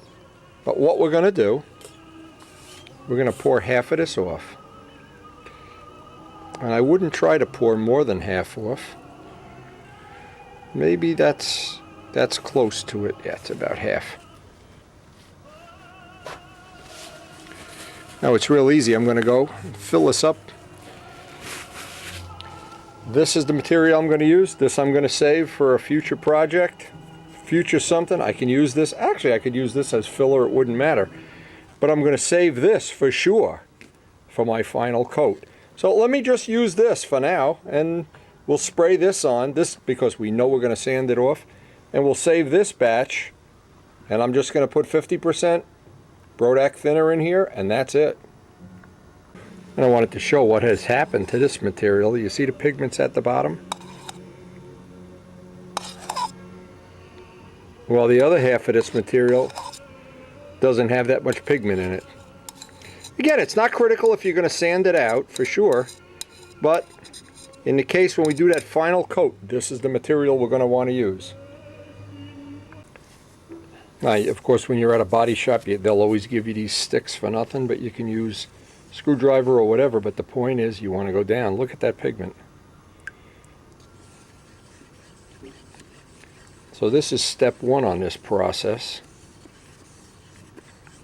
I want to mix up, and of course I'm just trying to get a feel for if I have enough dope on this plane right now or not. Now if I see too many dry spots, the answer is to put a coat, just spray a coat of clear. If I see that this is coming out real shiny and not many thin spots, boy, then I got a lot of sanding ahead of me. But either way, I'm going to stir this.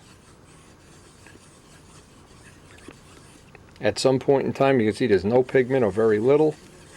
I have a strainer, I'll strain it. And of course, if you don't have any strainers, you can go to any body shop and buy them for about a dime. I think they're a dime a piece, I'm not sure. You could buy a whole sleeve of them, in fact, for about $3. Good idea. It just keeps schmutz out of the paint. And in our case, we're just looking to make this as good as we can.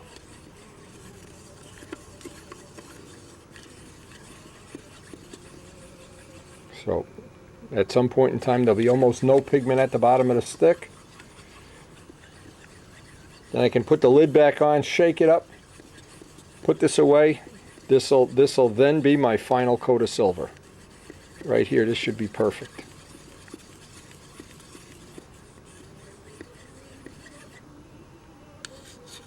And we're down to the last little bit here. Now it's a good idea when you're spraying silver too, if you have a nut, I like to use a 1/4 nut, or a ball bearing is even better, just so you can shake the gun and keep the paint stirred while you're spraying it. That's another good trick. Got that from Bobby Brookins years ago. That has worked well. And we're at the point where, and of course we're going to have to stir this when we actually go to use it, but right now we've got our silver ready to go here. Now before we actually do a test, I want all my parts cleaned off with M600, because for sure there's fingerprints on them. There's from doing normal shop routine dirty work. I want each one of the parts cleaned, and I'll set them up in a row because I want to do the little parts for a test. It's going to let me see if that top half of the silver is going to have enough pigment in it, and it usually does. But the decanted stuff, when you get that last coat on razor thin, boy, that's the answer.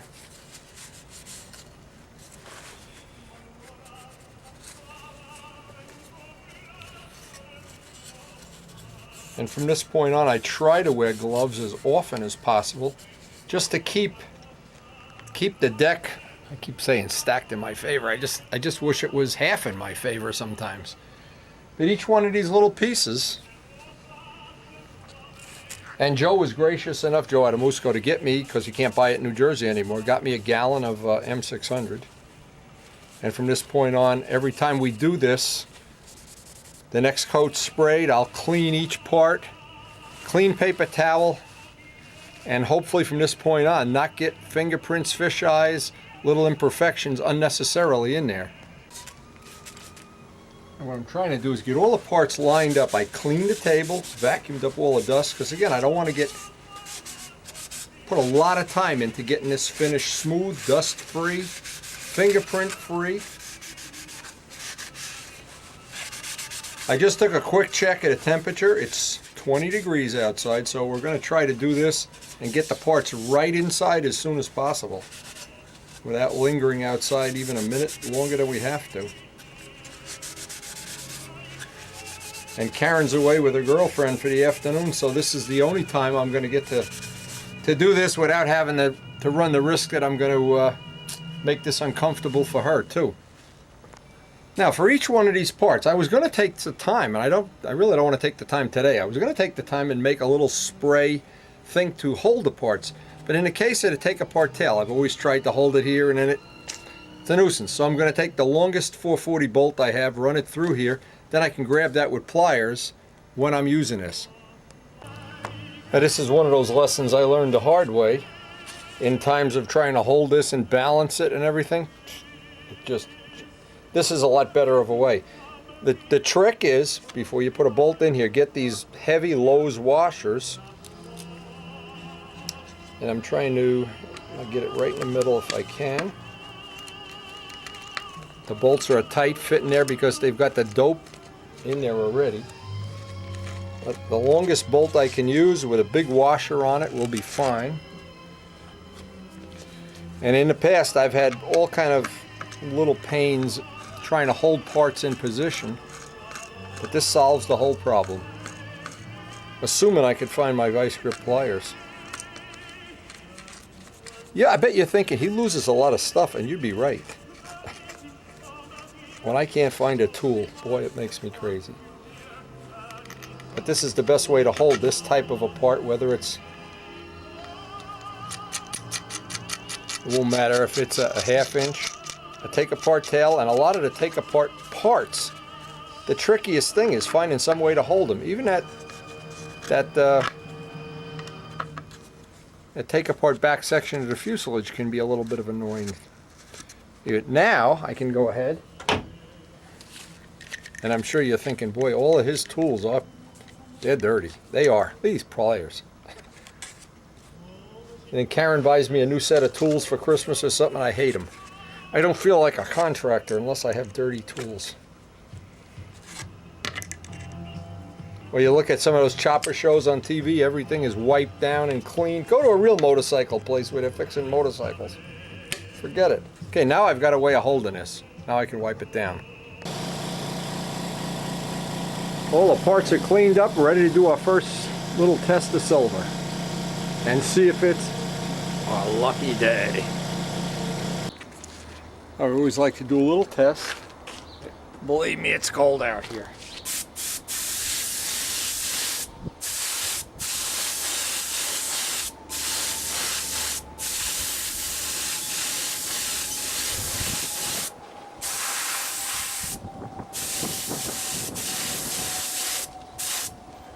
This looks like it's going to be fine, but boy, it is cold out here.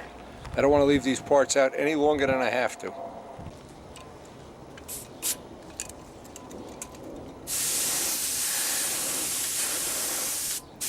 Now, it's always best if you have a really cold day like today. You see, what I've tried to do is spray between 12 and 2 o'clock in the afternoon, when hopefully the humidity is at its minimum. Now, this coat's getting sanded off, so what I'm trying to do is just get a nice wet coat on.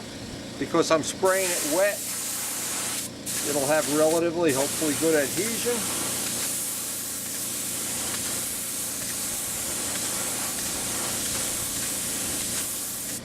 It won't matter if we put how much we put on, because we're using it as filler. And in fact, in this case, the rudder did look a little bit dry, and it makes me think we're right on the cusp of having just enough. Now, another thing too, having these smaller parts, I always like to use the smaller parts to do all my testing on. Although it looks like I hit this pretty right on the first shot.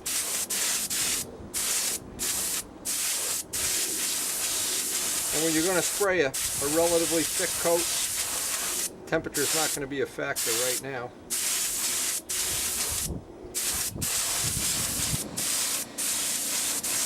Now these parts look a lot better than the rudder. They look like they may only need one more coat.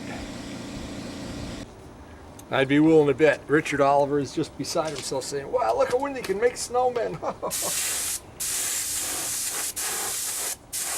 A couple months from now we'll be flying. You got to have some vision to see. spring is coming. Not coming yet, though. So is old age coming. Again, I don't care how much material I put on, it's all going to get sanded off. This is, in essence, this is a coat of filler.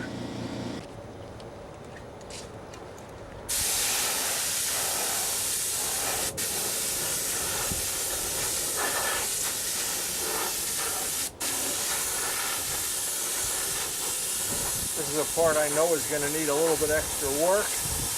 I saw a couple of spots on here, look, yeah, like they're going to need extra sanding and attention. And usually, I mean, everybody I know has agreed with this. First time you spray filler, get ready for a disappointment, or silver, I should say.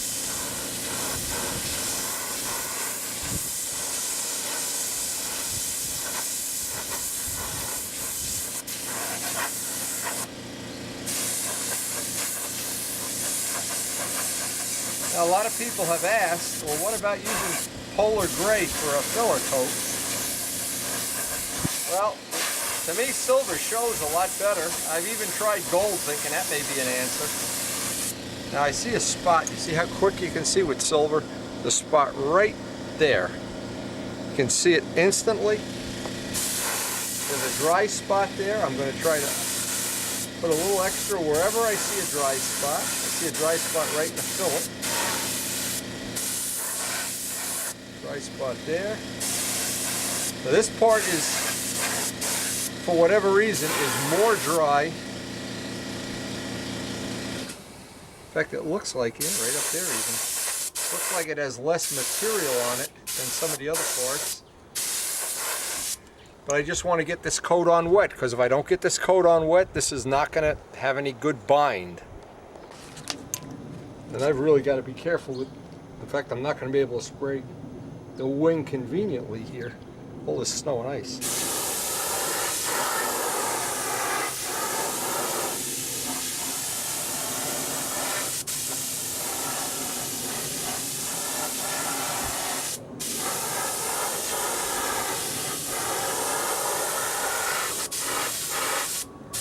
Trying to get a little bit extra on the edges.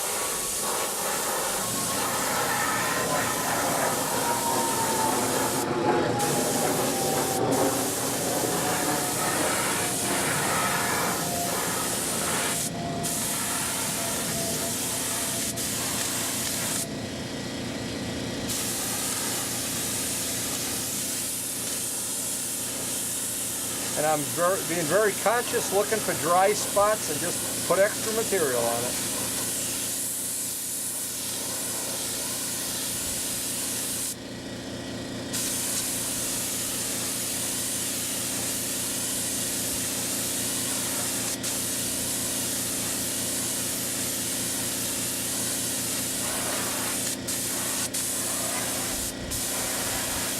Always a lot on the leading and trailing edges, no matter what.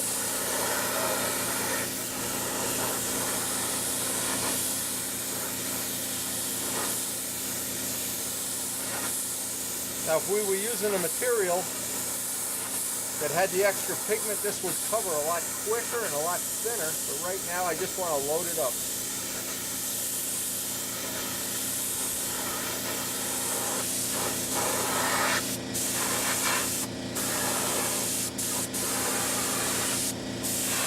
And I can hear Bobby Brookins right now. Hey, a pigeon sitting on my camera. I can hear Bobby Brookins right now. That isn't one coat, Wendy, that's 10 coats. Oh. Makes him crazy when I call that one coat. Let's call it a windy coat. See, I can see a dry spot up there. A dry spot right there. There's no point fooling around. We're going to have to put extra material there eventually. Once it starts to dry, nice big dry spot right there.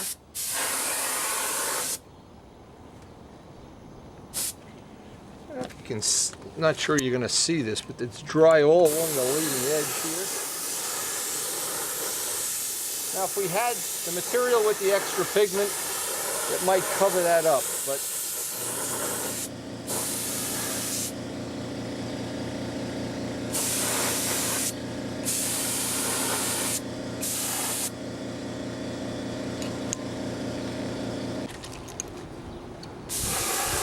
I think I will get some time in the next couple of days and make a little spray jig for these flaps. I really don't like painting them barehanded like this. Kind of annoying, but it's a lot easier if I have the jig made.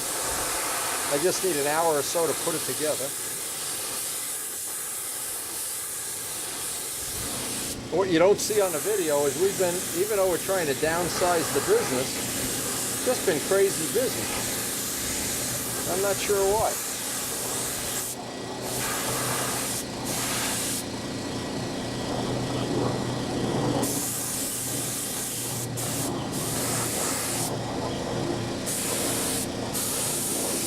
Yeah, I really like to have a better jig than this.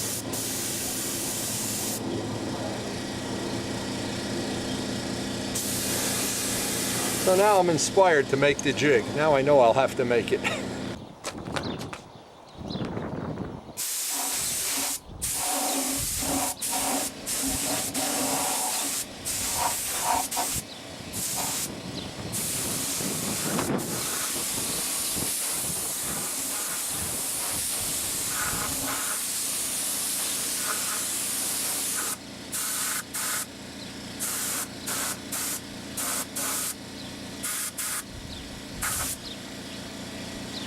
Now, it's always a pain getting in these scoops, and I'm never quite sure I've got it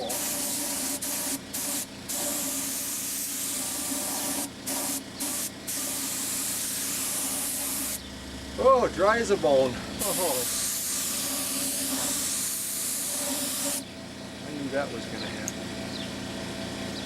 Again, this is why, can you imagine painting a one-piece plane out here today with the wind blowing like this?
See, you never would see this if it wasn't in silver. See right where the cap is pointing? The big glob of glue. Now, as many times as I went over that, did not see it.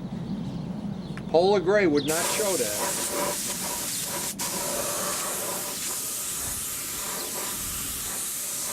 But for the first sand out of silver, this does look like it's going to be a little better than average.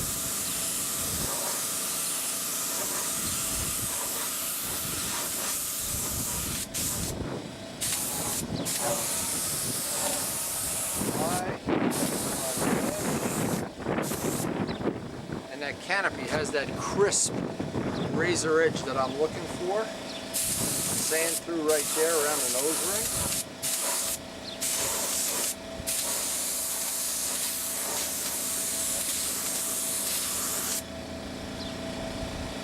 The scoops definitely need a lot more, but we don't have tissue on them, so we'll just load that up with paint a little bit. Back here it's dry.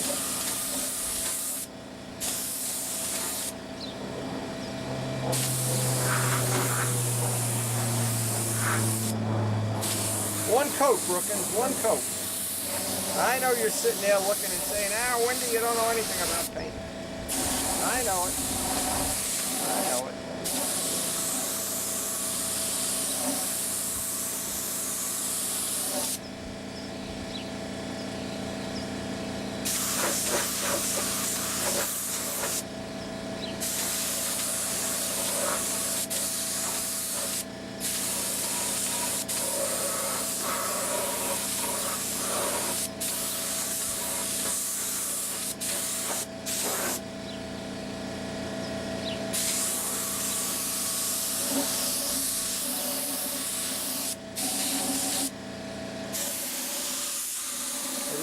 How dry inside the scoops was. Again, you don't see that until you paint it silver.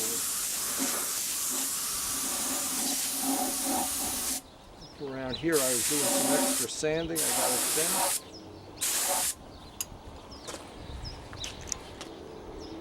And there it is, the first time we ever get to see it in silver. Now this is one of the days we got the silver on, the first coat. The key here is the heat is on, and it's going to be on pretty much for the next 24 hours. We are not going to even think about sanding this until it's dried for a day. We'll let a day go by in between, catch up on some of our other projects. But the most important thing is that it dries,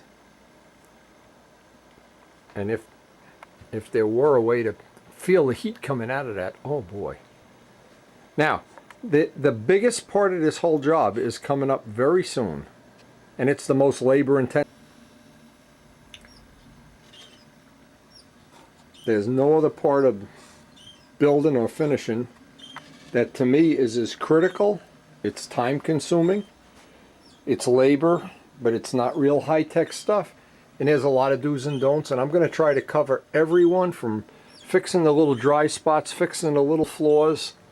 I'm going to try to leave no stone unturned, so that if you have, let's say, a plane that you want to have a 7-ounce really nice finish on, I think all the tips that are going to be on the tapes from this point on, the sanding of the silver, putting on more silver, and then of course the actual finishing, we'll try to get it all on one little set of tapes that makes sense, and it's easy to follow step by step and doesn't leave out any part of it. Anyway, but for right now, we're looking at letting that dry for at least one full day.